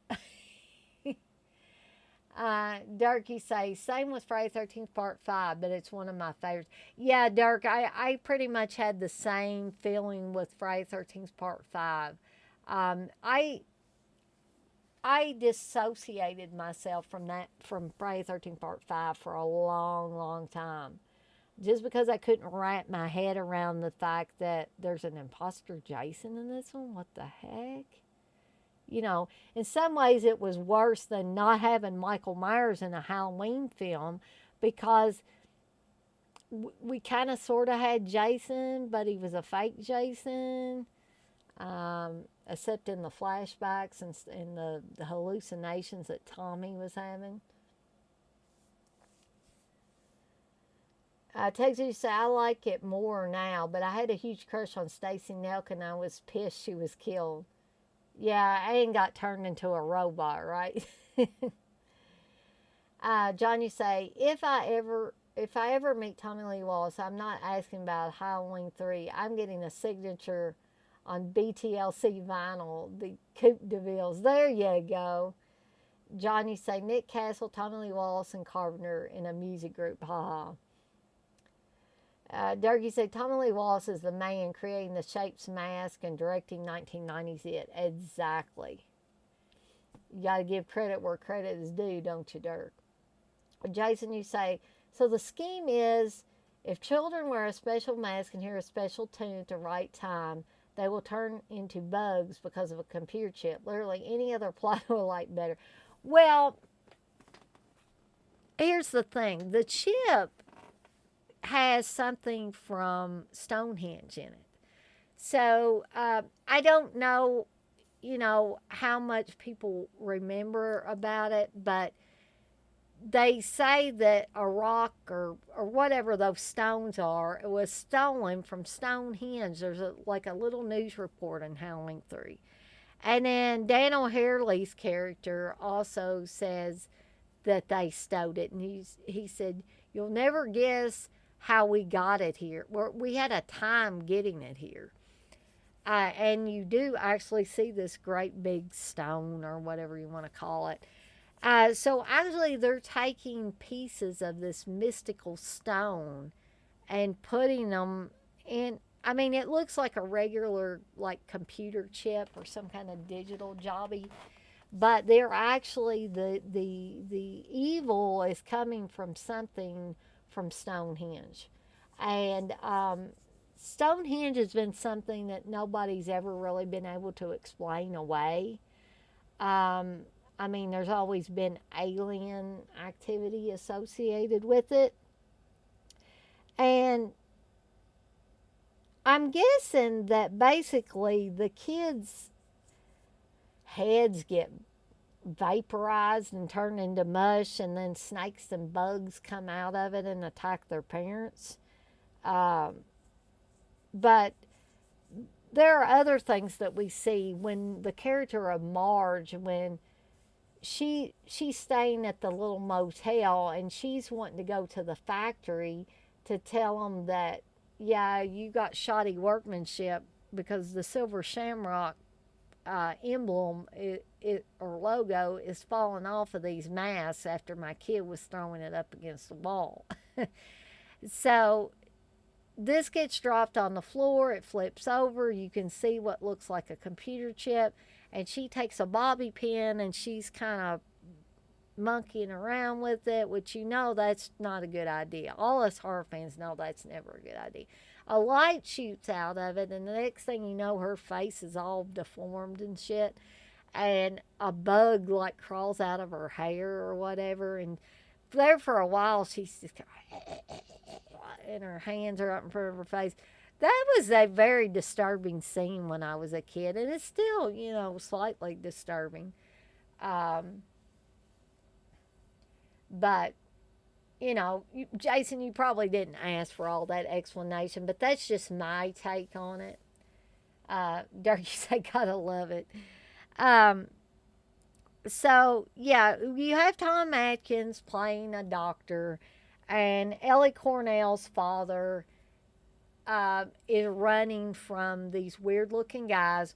One who will look very familiar to you and shows up a few times as a few different ones of these robot dudes working for Dan O'Harely, um, as Dick Warlock. And Dick Warlock is also a stuntman that's in Firestarter. When the shop comes to I know this is totally off the Halloween thing, but thinking about Dick Warlock, he's actually one of the members of the shop that shows up at the farmhouse when Andy and Charlie are there. Um, and I can't remember if he's one that gets caught on fire. I want to say, yeah, he is. But you see him real quickly in that large group of shop guys at the farmhouse scene. So, not only is Dick Warlock a great stuntman, I think I feel like he does have the ability to act as well. And they always, I don't think this is because he's not good at speaking parts, but he always just has to have a moody, creepy atmosphere. And if he doesn't talk or doesn't say much, I think that just intensifies that effect. Just my opinion, though. So, um, Ellie's father is a toy shop owner, and he's been getting these silver shamrock masks. And he, um, I guess, actually went to uh, pick up more masks, and then I guess ends up getting harassed by Connell Cochran's minions, um, who chase him and try to kill him. He manages to get away, goes to this gas station. The gas station attendant takes him to the hospital where Tom Atkins sees him for the first time. Um, then we have one of these weird guys who we find out, yeah, he is a robot, android, or whatever you want to call it, and basically tears Ellie's father's face apart, Mr. Greenbridge's face apart. Harry Greenbridge, I think is his name. But basically, he just tears his face completely apart and like pulls his nose up and everything. So it's really a mess. So that's how Tom Atkins' character of Dan Chalice gets involved in the whole thing. Then Ellie Grimbridge shows up, played by Stacey Nelkin. And Tom Atkins, man, he is a smooth operator because he gets the women. The women just fall all over him. They just can't help themselves.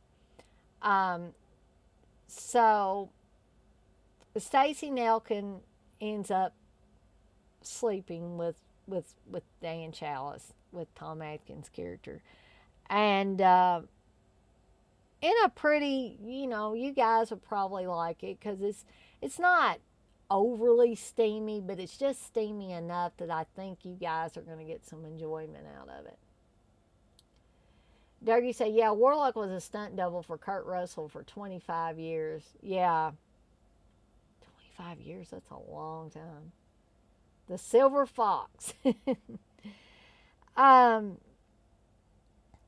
but I don't know. I like the whole, once I got past the fact that Michael Myers is not in this film, and over time grew to appreciate this separate storyline of a mask maker who's actually, I guess, a druid, um, who will live forever, or he thinks he's going to live forever, and wants to destroy Halloween for everyone by killing off all the children in the world, and their parents along the way. The whole experiment with the Kupfer family, Buddy Kupfer and his family, even though that family is super annoying, the guy's annoying, his wife's annoying, his kid is super annoying. Little Buddy, they call him. Um, so when they get a hold of Dan and Ellie, they make Dan watch as the Kupfer family is destroyed because they've given little Buddy, a mask, and then they don't know that they're going into a room that we see from the outside that's like test room A or whatever. But Buddy Kupfer thinks he's going to be watching some commercials, and they gave him a pen and a pad of paper, and they say they want him to comment on some of these commercials. But what ends up happening is it's the commercial that activates the little chip in the logo that has the Stonehenge piece in it. And it does terrible things to the little boy. And then poisonous snakes come out and get the parents. There's bugs crawling all over the place. I've always found that scene to be very disturbing, one of the most disturbing scenes in the film. And I can't really put my finger on it. I think it's the whole thing of them not being able to escape. Once the bad shit starts happening, once their son is dead, his head is just vaporized basically. Um, and then you see the snakes crawling out of the eye holes in the mask, and yeah, and Buddy Kupfer going like that, and he's jerking on the door and he can't get out. I mean, that whole scene is very, very disturbing. Uh, and then Dan's reaction to seeing this, um, is disturbing as well. Dark, you say it's a mass sacrifice for Samhain. Yeah, I almost said Sam Hain because for years I thought Sam Hain was how you pronounced it, but it's actually Samhain. And you can look that up on the internet if you don't believe me of how that is pronounced.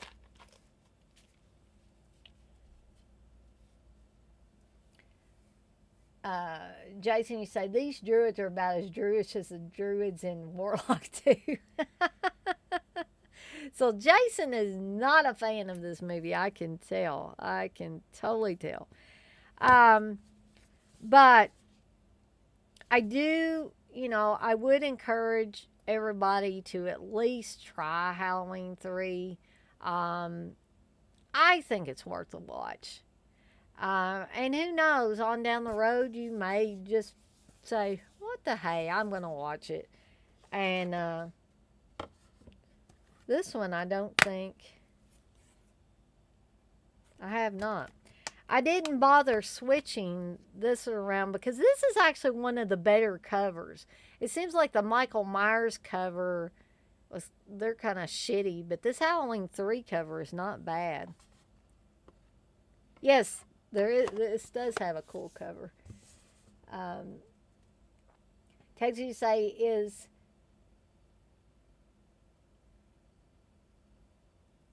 uh well, I can't ever actually say I've listened to them, Texas. So can't comment on that. But maybe at some point I can listen to their albums and maybe I could comment on that. But anyway, Durkee said, what y'all gonna do if Michael ends up being a damn robot and ends and they incorporate 3 in the end? They're gonna spontaneously combust. And I'm not making fun of anybody. I'm just, that struck me as funny what Dirk said. So special features on this, you only get 2 discs with this one. Disc 1 is the 4K. You get a new 2021 4K scan, the original camera negative, audio commentary with director Tommy Lee Wallace, audio commentary with actor Tom Atkins. Disc 2 is the Blu-ray. You get a new 2021 4K scan, the original camera negative, audio commentary with Tommy Lee Wallace, audio commentary with Tom Atkins. Standalone, The Making of Halloween 3, Season of the Witch, featuring Tommy Lee Wallace, actors Tom Atkins and Stacey Nelkin, stunt coordinator Dick Warlock, director of photography Dean Cundy, and more. This Horror's Hallowed Grounds, which was also on the previous Blu-ray, revisiting the original shooting locations with host Sean Clark and Tommy Lee Wallace, is freaking hilarious. Now, I don't know how hilarious it was for poor Sean Clark and Tommy Lee Wallace when these hecklers, or whatever you want to call it, they don't like Hollywood people, evidently. And I think they were drunk or on drugs or both, but they're basically like cursing at Sean Clark and Tommy Lee Wallace, and like there's extra added footage of Sean Clark and Tommy Lee Wallace like basically flipping them off and stuff. So that's great. That's a little extra added fun to the Horror's Hallowed Grounds.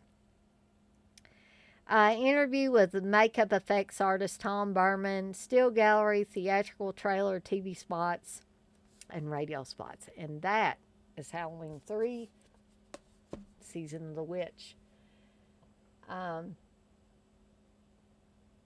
Hey, Aaron. Jason, you say, at this point, it would make better sense than some of the other rumors I've heard. Dirk, you say, I've been meaning to ask you, Dana, what is that song called on your intro? That song is called Rainbow Eyes, Dirk. And if this Saturday you are able to make the watch along for Rocktober Blood, you will hear that song quite frequently. That is done by a band called Sorcery. And I believe the lead singer on that is a woman by the name of Susie Major, I think. So a lot of people have asked me what that song is, where it came from, and all of that.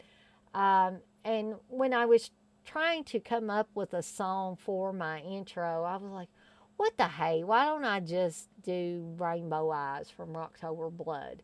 And so that's what I did.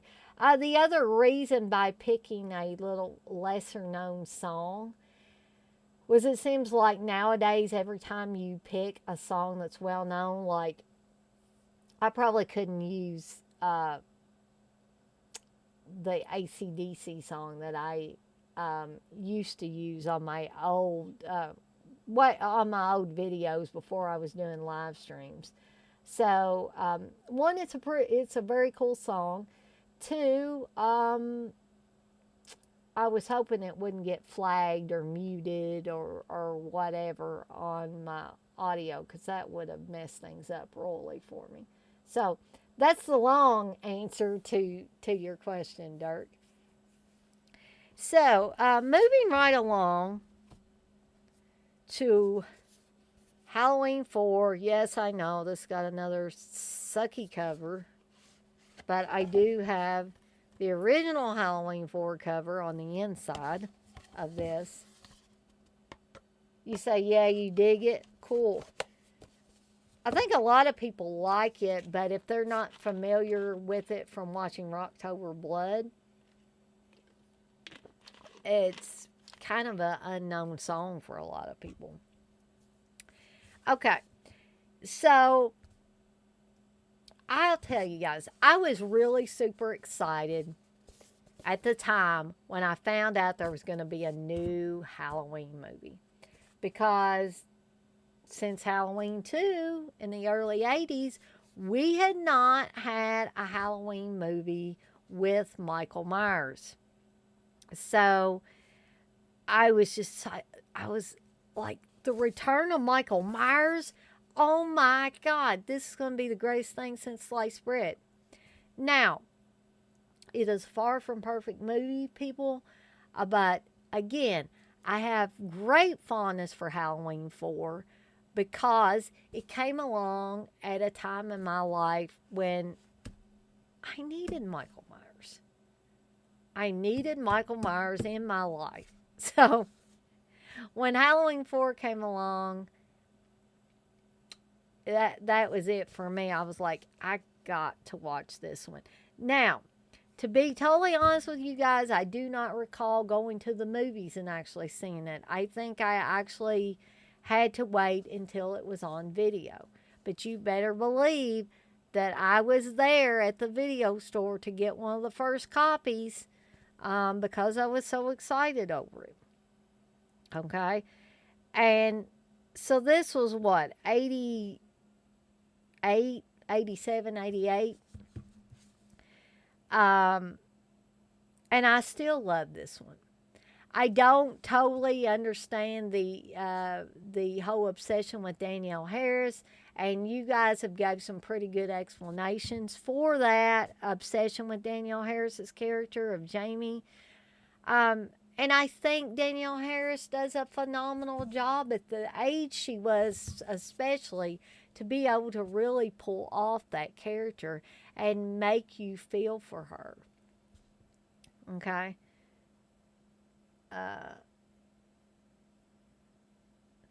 Darky said, yeah, I was pissed again because of the movie poster. It had the Shatner mask on the poster, and what the fuck was that in the movie? Exactly. Exactly. You say, yeah, 4 is great. Jason, you say, yeah, Halloween 4 is a great sequel given the limitations. You know, and Mustafa Akkad and now his son Malik, Mustafa Akkad, whatever you think of that guy, I think it is unfortunate how he died. Basically in a terrorist bit of violence. I think both him and his daughter maybe were killed. I could be wrong on that. But now his son Malik has taken the reins for the Halloween series. And that's probably why the Halloween series will never die. I don't know what Mustafa Akkad would think of, you know, Halloween Kills, Halloween 2018. He would probably just go with the flow, though, actually, if he was still alive. But I don't know what direction those types of movies would have actually went in. Who knows if Rob Zombie would have been able to do what he did if Mustafa Akkad was still alive, because like Mustafa Akkad was the godfather of the Halloween films. He was the lighthouse keeper for those movies. And I think if he was still alive, he still would be the lighthouse keeper. And I feel like his son, being the young man that he is compared with his father, had a whole different set of ideas for what direction that the movies ought to go in. Um, and although he's keeping his father's memory alive. He's keeping the Halloween series alive in his mind. That's what he's doing. Um, Providing entertainment for a whole new generation of fans. Um, I just think that, just like I said, even though I love Halloween 2, even at that early stage, the movie franchise, the Halloween movie franchise, was starting on a downward spiral, and it never, in my opinion, recovered. Even though we had some good ones along the way, just like Halloween 4 and, in my opinion, H2O and stuff like that. So, he butchered 16 people trying to get to his sister. He was shot and incinerated, but still the entity that Dr. Sam Loomis, the legendary Donald Pleasance, calls evil on two legs. Donald Pleasance always says all the great lines. Would not die. Tonight, Michael Myers has come home again to kill. This time, Michael returns to Haddonfield for Jamie Lloyd, Danielle Harris's 2009's Halloween 2 and The Last Boy Scout, the orphan daughter of Laurie Strode and her babysitter Rachel. Ellie Cornell, House of the Dead, which is another horrible, horrible movie. And I'm not talking about the old House of the Dead movie. I'm talking about that one based on a video game. Can Loomis stop Michael before the unholy slaughter reaches his innocent young niece? Michael Pataki, Sasha Jensen, and Kathleen Kinmont co-star in the smash sequel that marked the long-awaited return to the original storyline and remains infamous for its startling twist ending and graphic violence. And if you have not seen Halloween 4, you might want to step out of the room, plug your ears, etc., because the startling twist ending, I'm going to talk about that. The startling twist ending is that after all the mayhem that goes on in Halloween 4, the evil seems to be passed from Michael Myers to Jamie. And Jamie ends up stabbing her stepmother near the end of Halloween 4. And you have Donald Pleasance, the great scene where he's going to shoot Jamie and the cops are fighting with him over the gun. And he's like, no, no. It's almost like he's going to have a stroke right there. So that is the startling twist ending of which they speak on the back of this case. So I love the intro to this movie. The intro to the movie is so freaking atmospheric. And you haven't even got into the movie yet. Just the whole, from the minute the Halloween 4, the return of Michael Myers fades in on the screen, and all the spooky, washed out Halloween footage, or not Halloween movie footage, but Halloween decorations and stuff like that. The old, like farmhouse looking stuff, and it is just so great. It reminds me of growing up in the country and stuff. Now, when it actually moves into the main story, it's actually more of like a neighborhood atmosphere instead of more secluded. But even that I loved. And you always, you have that scene too where, and I think this is very creepy, near the beginning of the film, where an ambulance has come to pick up Michael Myers and transport him to back to Smith's Grove, I think. Um, and so the security guard has to take these two paramedics essentially down to the basement of the asylum to pick up Michael Myers, or, what's supposedly left of Michael Myers, and return him to Smith's Grove. And there's this whole discussion of they thought Dr. Loomis would be there, and the Hoffman, the head doctor there, basically says, well, Loomis's appearances are more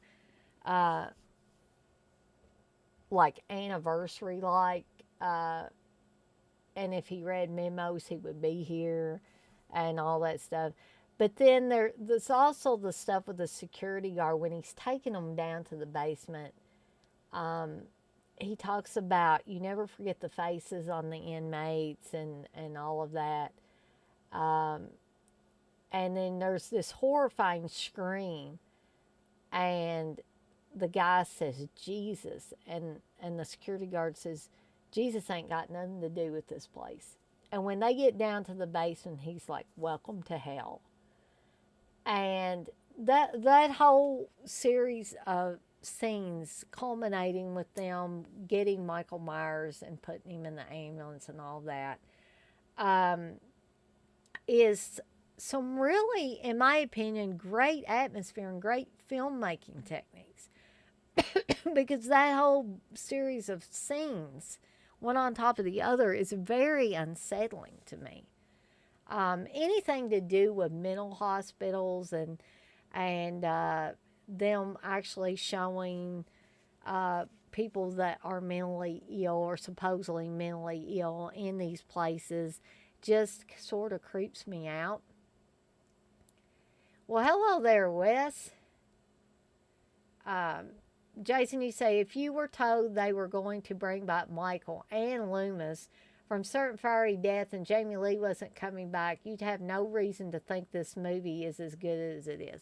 Right, but I was still excited over it because we were getting another Halloween film with Michael Myers after many, many years. So, I literally, prior to this coming out, didn't think that there would be another Halloween film. I didn't stay on top of knowing what was in the works at that point in time, and there was no internet. So it was kind of, you either hear about it when you see a trailer, which is what I did, or, you go to the movies and you see a trailer for it. Those were the main ways that you found out about stuff. Well, she said, I'm fine with the first 6 films. H2O is kind of incompetent, but I did enjoy Halloween 2018. Well, actually, Wes, I said early on I was not really going to talk about Halloween 2018. I'm not going to talk about Resurrection or the Rob Zombie offerings or Halloween 2018, Halloween Kills, or anything that I might consider about Halloween Ends. But, I say you guys are free to say whatever you want in the chat, and I will respond as I see things. As I've been doing tonight. Aaron, you say H2O is just a weird product of its time. It's super screamy. Yeah, and I actually like H2O. Some people, really, really hate it, or they really, really like it. But I will agree with you, Wes, that H2O hasn't aged very well. So, Halloween 4 is, it's still a product of its time.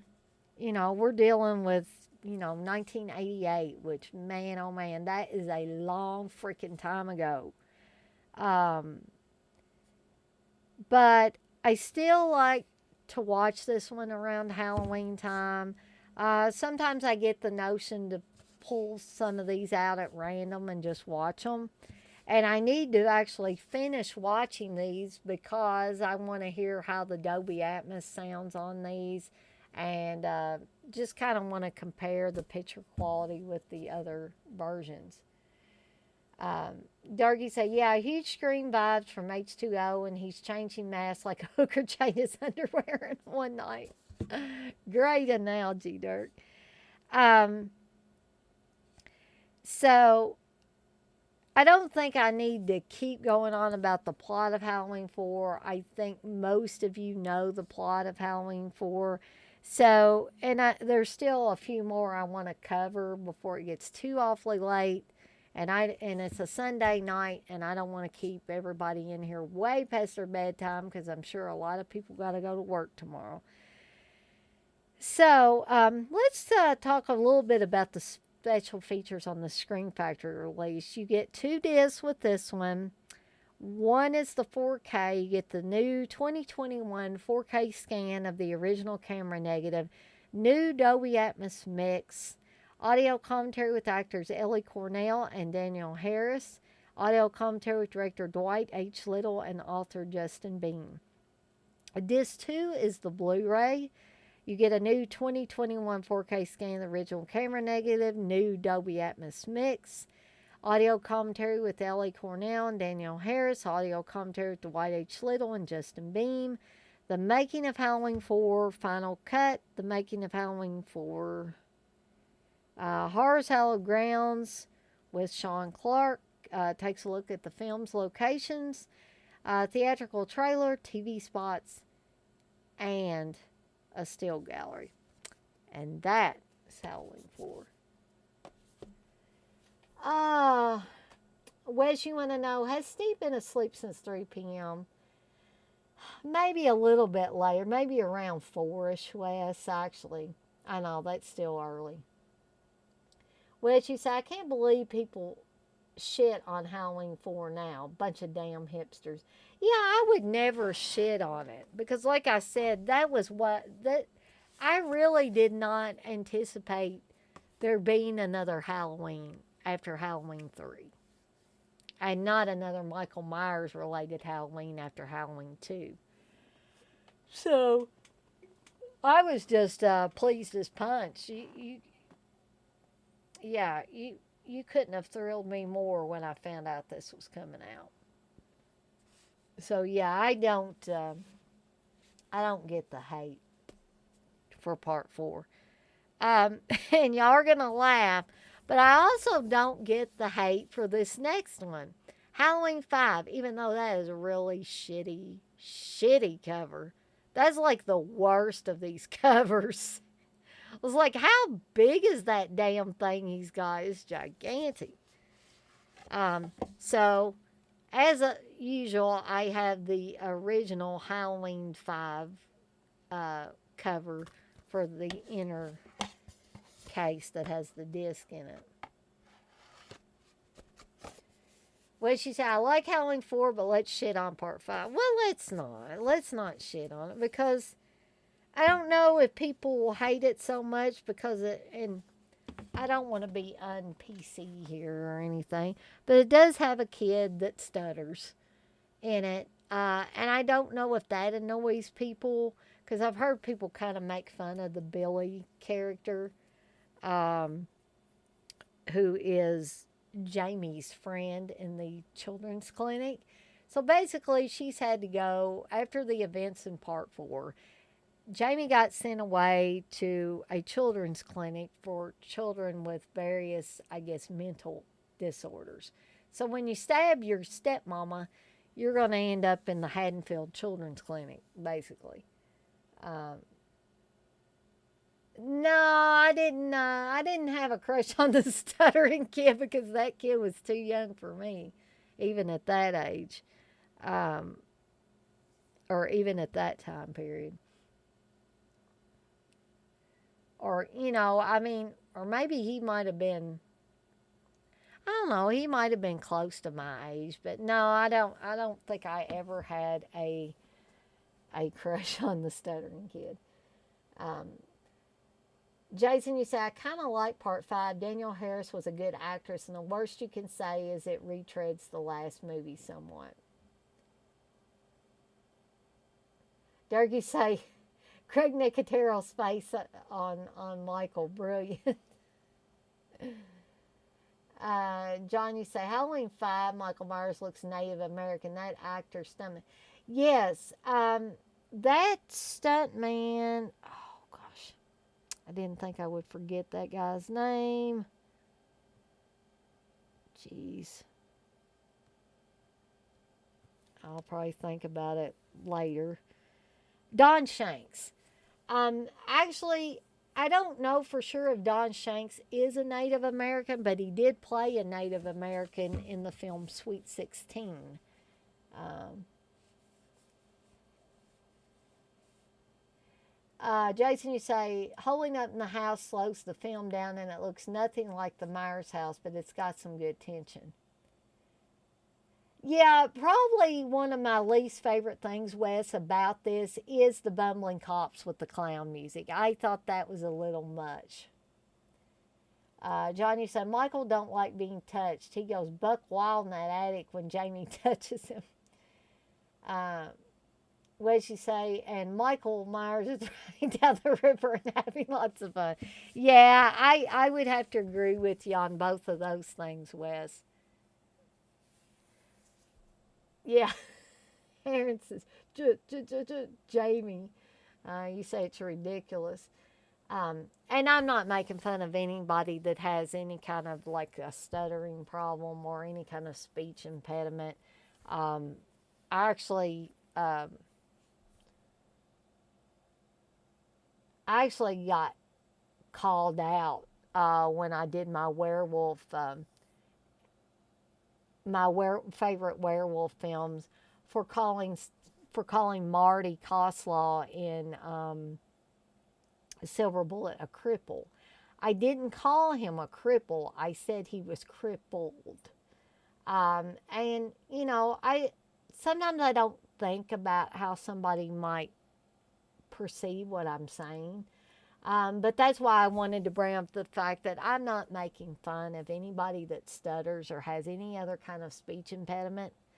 And please don't take offense that I'm saying speech impediment. I'm old school about a lot of stuff. So just like saying somebody is crippled, I didn't think that that would be offensive, but I did get called out on that. So please don't let anything that I say, offend anybody. Dirk, you said those goofy cops with the clown music and killing Rachel early was bullshit, especially having Tina take the lead. It's all jacked up. Yeah, and a lot of people didn't like the Tina character. I didn't mind her. And I think Greg Nicotero actually had a fling with that actress, Wendy Kaplan, during the filming of this. I tell you what, these special makeup effects guys and getting the women, they always manage to get the women. Tom Savini did too. I think it probably started with Tom Savini. Well, she say Don Shanks isn't an Indian or Native American. We call him a guardian, pal. Jason, you say, yeah, but Michael chasing Danielle through the laundry duct is good stuff. I felt scared for her. Yeah, that's pretty suspenseful and unnerving.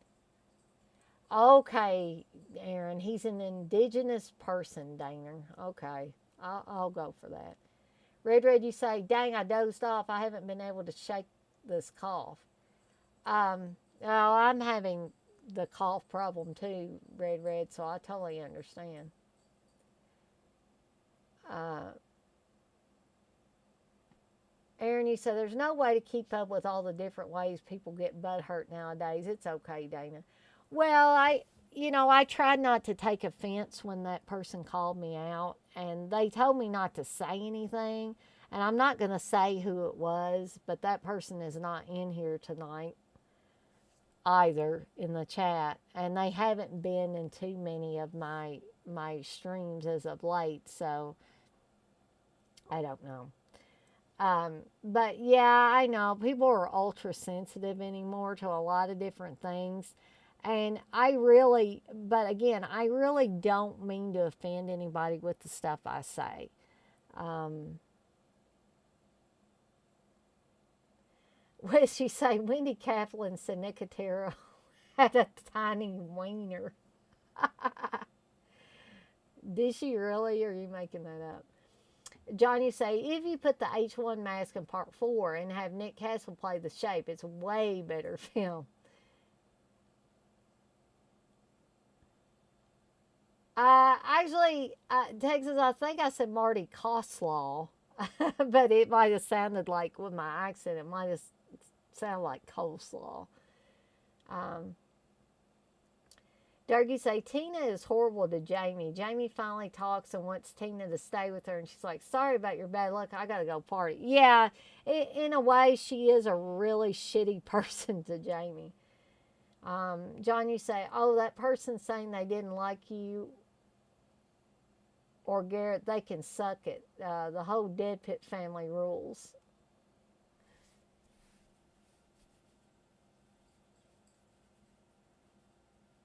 Oh, so somebody said that they didn't like me or Garrett? Huh. Okay, that was a new one on me, John. I thought everybody liked Garrett anyway. People are silly. Well, she says, sorry, Jamie, I got to go get some dick. Yeah, that essentially was what she was saying. So, either love it or hate it or somewhere in the middle. I still think it's a worthy watch in the series. It doesn't really go totally off the rails for me in any way, shape, or form, like some of the later entries. Johnny said, maybe I'm confused. Someone on a Dead Pit stream said an offhand comment. Oh, it's one idiot. Screw them. Well, it doesn't bother me, John. I'm just here to, have fun live streams and like interact with you guys. So, if somebody doesn't like me, they don't have to come to my live streams. I mean, that's cool. It was in the comments. Ain't no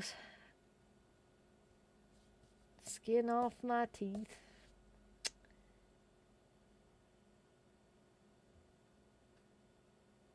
Johnny say, yeah, no worries. Sorry, I thought that's what you meant about someone saying they didn't like you.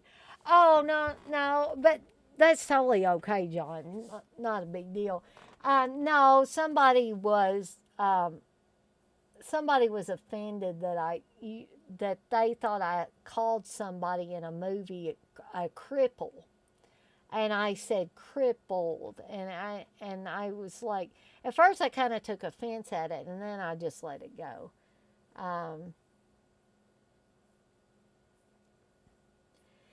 Durkee said, I don't mind offending anyone, and I've been called all kinds of shit. LOL, ain't losing any sleep, I can tell you. Johnny say, LOL, good Lord, this society now is insane. Yeah, pretty much so. I'm going to give you a little bit of a plot line on Howling 5. Even though, bless your guys' hearts, you probably don't need it. Because hell would not have him, Michael Myers survived the mine explosion thought to have killed him. 1 year later, his traumatized young niece, Jamie, again played by Danielle Harris, is horrified to discover she has a telepathic bond with her evil uncle. And that's something that they added in this one. And that Uncle Michael is on his way back to Haddonfield. But Dr. Loomis, the legendary Donald Pleasance, has a new plan to destroy the boogeyman in his childhood home using Jamie as bait. Tonight, the carnage begins again. Michael Myers is back with a vengeance. Ellie Cornell and Bo Starr return for this hit sequel that features grisly gore by K&B Effects Group, who also did stuff for The Walking Dead and Army of Darkness. So you have 2 discs on this one. As far as special features, I'm going to talk about these real quickly before we move on to the final 2 movies that I'm going to talk about. Disc 1, of course, is a 4K. You get a new 2021 4K scan of the original camera negative, new 2021 Dolby Atmos mix, audio commentary with actor Don Shanks and author Justin Beam, audio commentary with director Dominique Othenin Gerard and actors Daniel Harris and Jeffrey Landman. By the way, Jeffrey Landman is the boy with the stutter. Although he doesn't stutter in real life. Disc 2 is the Blu-ray. You get new 2021 4K scan of the original camera negative, new 2021 Dolby Atmos mix, audio commentary with Don Shanks and Justin Beam, audio commentary with Dominic Othenin and Gerard, Daniel Harris and Jeffrey Landman, Inside Halloween 5, The Making of Halloween 5, another great Horror's Hallowed Grounds with Sean Clark, taking a look at the film's locations. On the set, behind the scenes footage, Halloween 5 promo, theatrical trailer, and TV spots. And that is Halloween 5.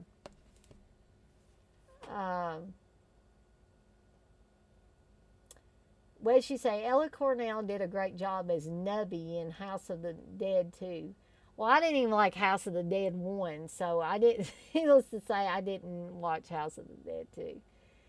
Jason, you say, I think I'm missing some of John's comments. Is there a big boy mode or something I can turn on to get unfiltered, uncut chat? Yeah, I'll tell you, Jason, make sure at the top of the chat box that live chat is turned on. Because if top chat is on, and I figured out this early on because when I first started doing these live streams, I was like, why am I not seeing everybody's comments? And that was because I didn't have the live chat turned on. John, you say, nah, Carolina, it was some idiot on a stream a while back, just trying to be cool, I bet. Well, you know, it's like I said, if the person or persons don't like me, then, you know, they can stay out of my streams. You know, to each his own. If they don't like me, that's cool. I got plenty of people that do like me, so it's not, like I said, no skin off my teeth. So that fixed it. Okay, great.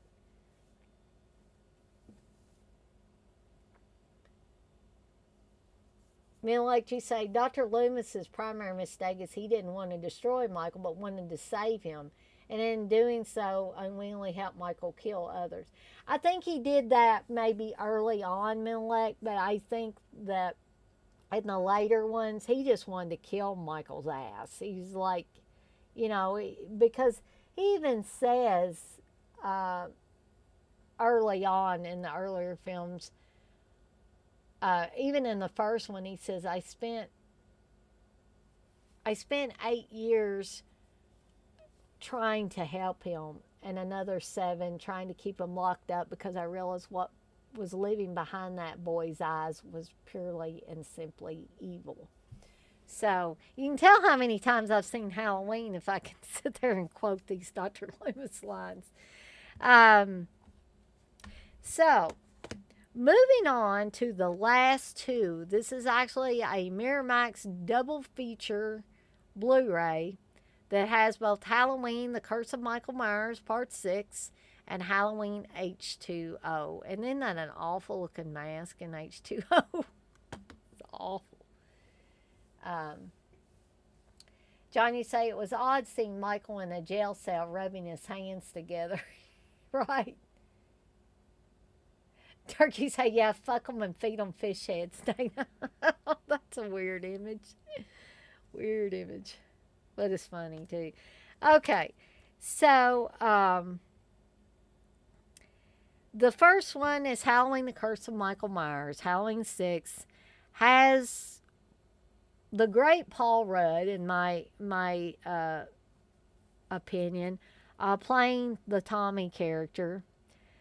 But I'll be honest, and maybe this is because I've never seen the producer's cut. This movie seemed to be a mess. I can watch it, but I don't want to watch it often. And it's really low on the scale of the Halloweens that I like.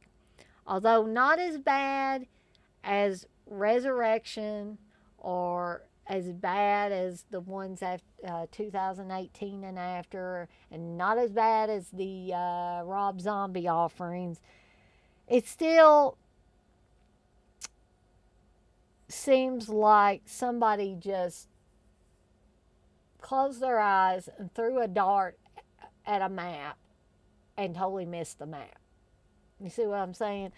And I didn't like, and I know this is a small thing, and you're probably thinking, geez, Dana, you pick at the least little things. I did not like the very vulgar shock jock character in this.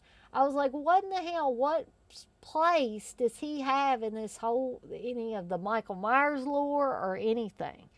It's just like they threw him in there just to have a little extra vulgarity. And he didn't do anything, in my opinion, to move the story along or make it any scarier. And essentially, I was glad when he was gone from the film. He was on there way too long as it is. Johnny say, yeah, the screaming and intercut editing stuff is jarring. It's added almost to be scary, but it's really annoying at times. And the family element, the Myers relatives or whatever that are shown in this,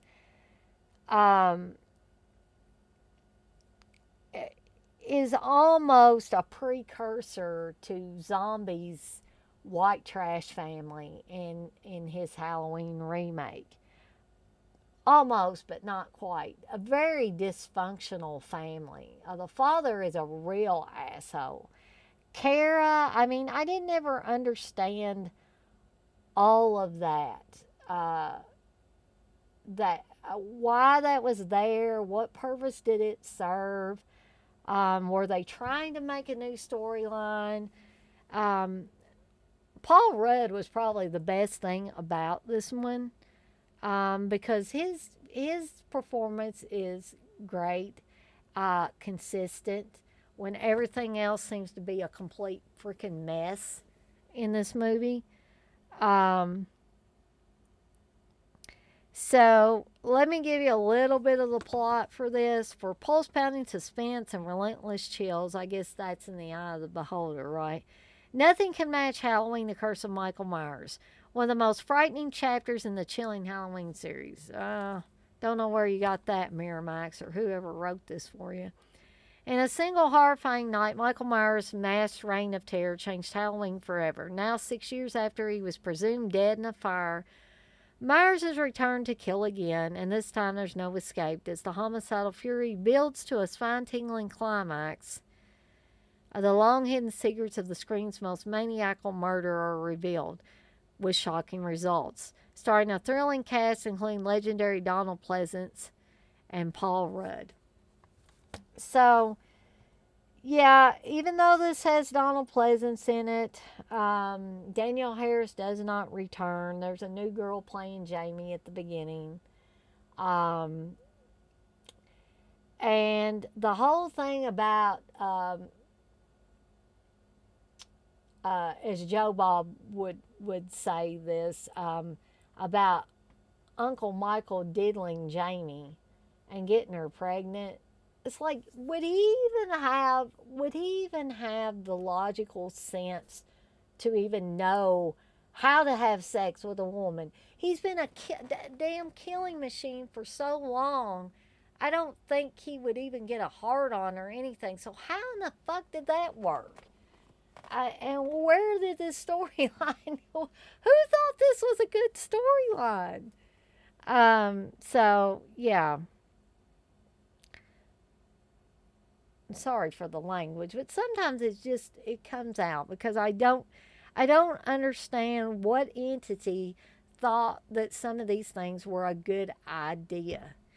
Um, so yeah, not the biggest fan of this one. There's a few small parts that I like about it. It is pretty creepy when they're in the asylum and that woman just shows up and screams really loud.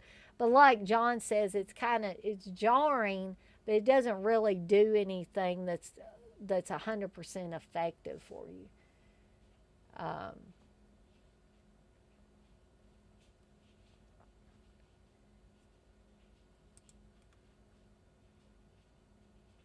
let's see.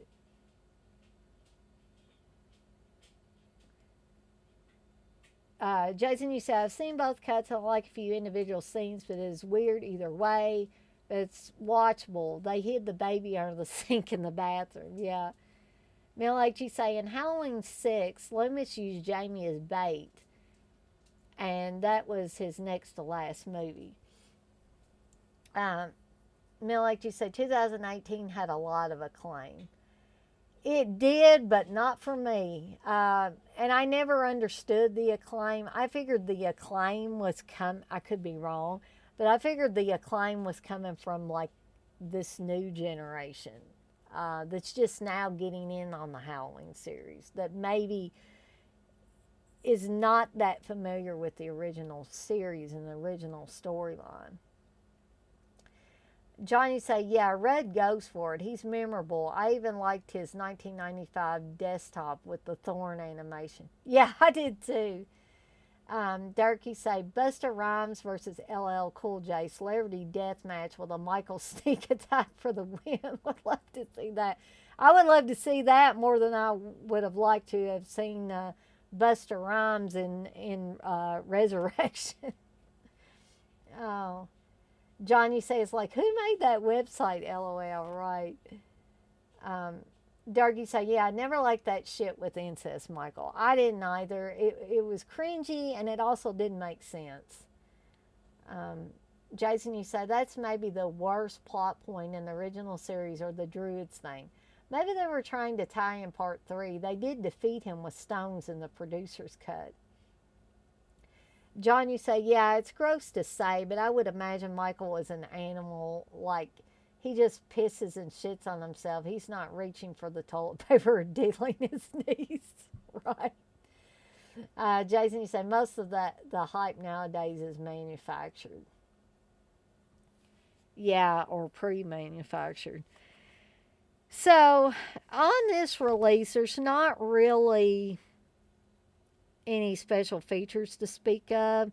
This did come out in 1995. It's only 88 minutes long. This theatrical cut, of course, is only 88 minutes long. This came out a year after I graduated from high school. So now you guys know when I graduated from high school. Um, yeah, that's all I can say about Halloween, The Curse of Michael Myers. So, moving on to the final one that I'm going to talk about tonight, and it is nearly 11 o'clock. Halloween H2O, which Halloween H2O was another one that I was quite excited about because this was supposed to basically bookend the events of Halloween 2, Halloween 1 and 2. But what pissed off a lot of people was there's no Jamie. Jamie was completely taken out of the storyline and was replaced by Josh Hartnett. And Jamie Lee Curtis's character of Laurie Strode is alive. She was not killed in a car accident. That was all faked. So I can understand people's, some people have quite a hatred for this movie or for this one in the series. This one's directed by Steve Miner. And I think Steve Miner did a great job with this. I really do. I don't know, how much producer meddling there was, how much company meddling there was. Um, Perhaps Steve Miner didn't get to do everything that he wanted to do with this. Um, but let me give you a little bit of the plot for Halloween H2O. Now, the headmistress of a private school, Laurie Strode, is still struggling with the horrifying 20-year-old memories of the maniacal killer, Michael Myers, when he suddenly reappears with a vengeance. Laurie's rebellious son, his girlfriend, and the school security guard, played by LL Cool J, will become Michael's newest victims unless Laurie can conquer her greatest fears and put evil in its place once and for all. Now, in this one, Laurie cannot deal with her past. And she's a raging alcoholic pretty much because of it. Now, I could believe that more than I could believe the Laurie Strode in the Halloween 2018. Okay? I could understand her being an alcoholic. I could understand her having the post-traumatic stress that she has in this one. I just could not push it to that. I couldn't get behind them pushing it to the level they did in Halloween 2018. Okay? So I understood it in this one. I just couldn't understand the further worsening of it. Okay, so, and also, they created that whole thing with resurrection that I'm really not going to talk about because I hate it so bad. And if you guys haven't seen this, you might want to step away, plug your ears, do what, go la la la, whatever, because I'm going to give something away. Because at the end of H2O, it appears that Laurie kills Michael Myers. She kills her brother once and for all. But in Resurrection, it turns out that Michael Myers is alive. Laurie accidentally cut the head off of an ambulance driver who had the Michael Myers mask on. She couldn't deal with it, ends up in the asylum. Okay? And then subsequently gets killed off. But I don't want to spend too much time on that one because I absolutely hate that one. And I hate the stuff that's after it, the whole wearing the cameras on your head and going around and doing like a reality-based show thing at the Myers house. That whole storyline is just completely stupid.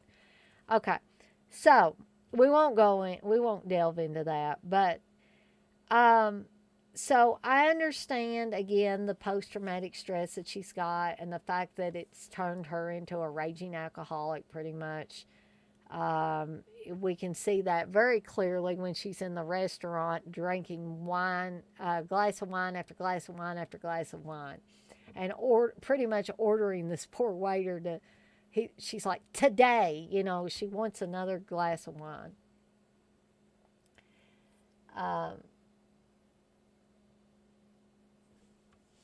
Let's see.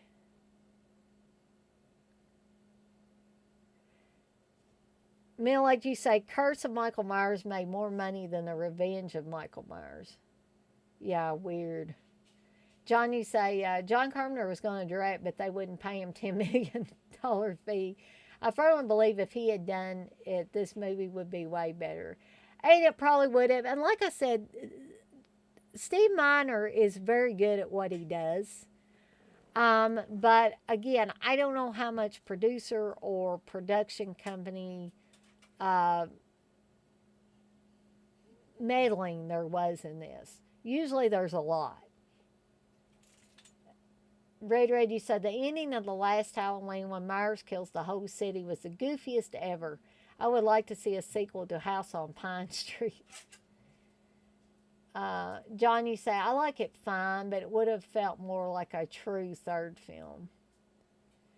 Mill, like you say, H2O made little sense as well because why would Laurie abandon her daughter, go into hiding, and research 20 years later with another child? Well, that's not, I don't think that's what they were saying, Mental Lake. They were saying Jamie never existed. Josh Hartnett's character of John was the only child that Laurie Strode ever had. Um, and that, in essence, is why a lot of people hate this because they just, 4, 5, and 6 basically never existed in the H2O timeline. So she didn't abandon her daughter and go into hiding. She never had Jamie. She only had John. And so that's why John is with her at the school where she's the headmistress. John, you say, as much as I'm a fanboy of all the Halloweens, if they just ended on the H2O ending with the axe, that's how to end the series. And I would have been happy with that too, John.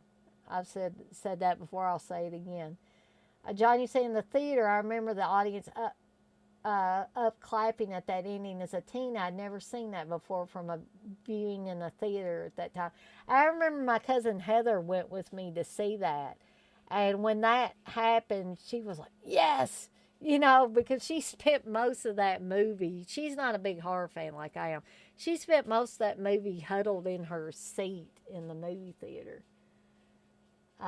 Jason, you said the ending with her chopping his head off is good and satisfying. I haven't watched Resurrection since it came out. I don't believe I have either, Jason. I mean, like you say, Laurie's psychosis was more annoying and unbelievable in H2O than it was in 2018. That's where we disagree, which it's good to disagree. Nothing wrong with that. I found her actions in 2018, though, way more unbelievable than anything that was in H2O. John, you say agreed, Carolina. Mill, like you say, Josh played a really good role. He did. A lot of people put Josh Hartnett down and say he's not a very good actor, but I think he did really well with that role, especially. Johnny said the whole idea is she's afraid and drinking her life away, and she finally has to face him and says, fuck it, we're both going down. It's a good finale if done right. Yeah, I think, I'm not saying anybody else is stupid or anything if they don't like it, but I think you're really getting, John, what they were going for, I think.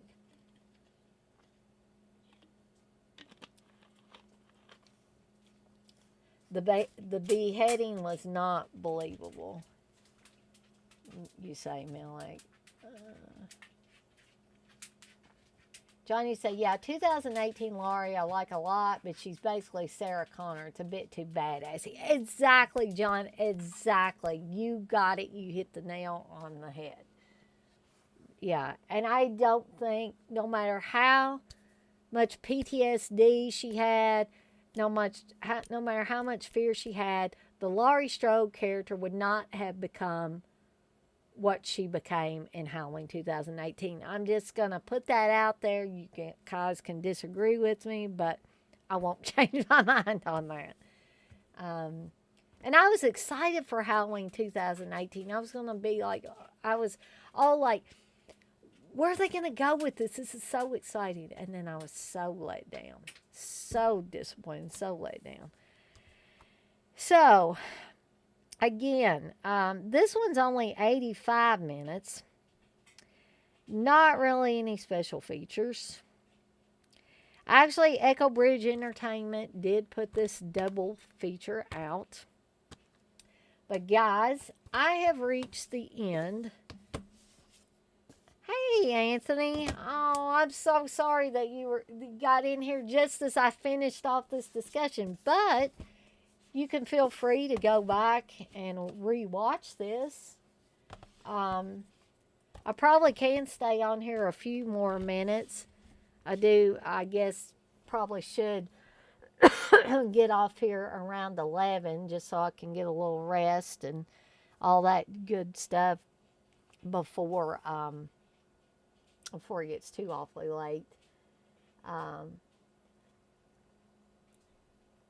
let's see. Johnny said, I like the idea of fight or flight, but yeah, I'm not sure she turned into a gun expert. LOL. I like that she fights back and shit, but it's just a lot. Right. I mean, like you say, H2O had a lot of incidences which were not believable. Not killing a woman in the bathroom, not murdering LL Cool J in the security booth, Laurie's boyfriend shooting LL Cool J mistakenly, etc. And I get that, Milelect, and you are perfectly entitled to your opinion on it. Um, but I have to be, I feel like I'm more in the camp that John's in. If they had ended with H2O, I would have been cool with that. Even though the storyline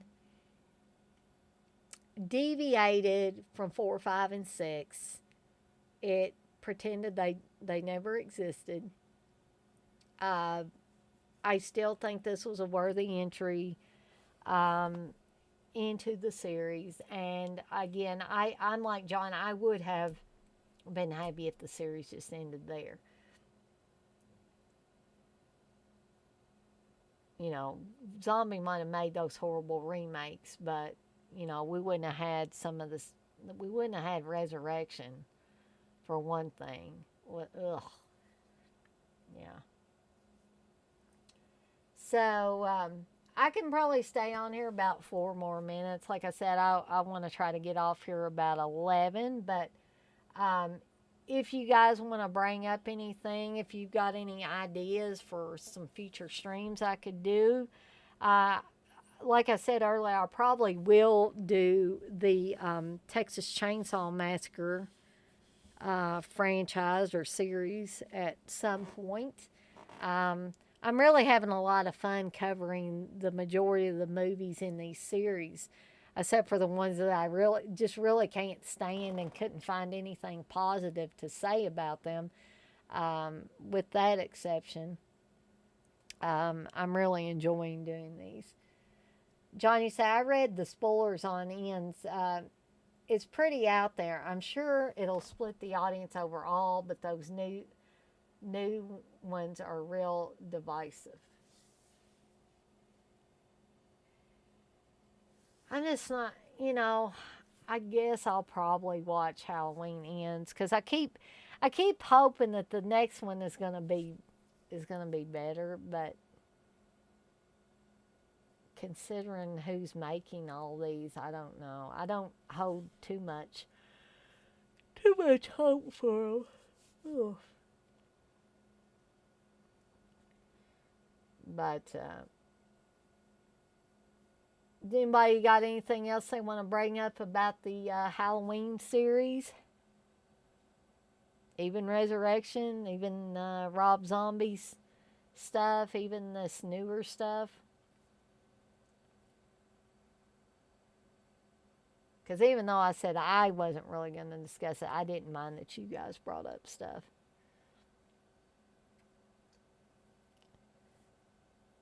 Johnny say, they are really pretty and the kills are done well. I can see how they know how to shoot a film at least, but the stories are kind of meh. Yeah, I think you get it, John. I think you even get my confusing ramblings sometimes about these things. You say for the new ones. Does anybody else got anything they want to bring up or suggest to me? I know, I know, I notice over time that I think some people tune out. And see, I thought John wasn't going to be in here much, and John's been in here pretty much the whole time. So thank you, John, for being in here as much as you were.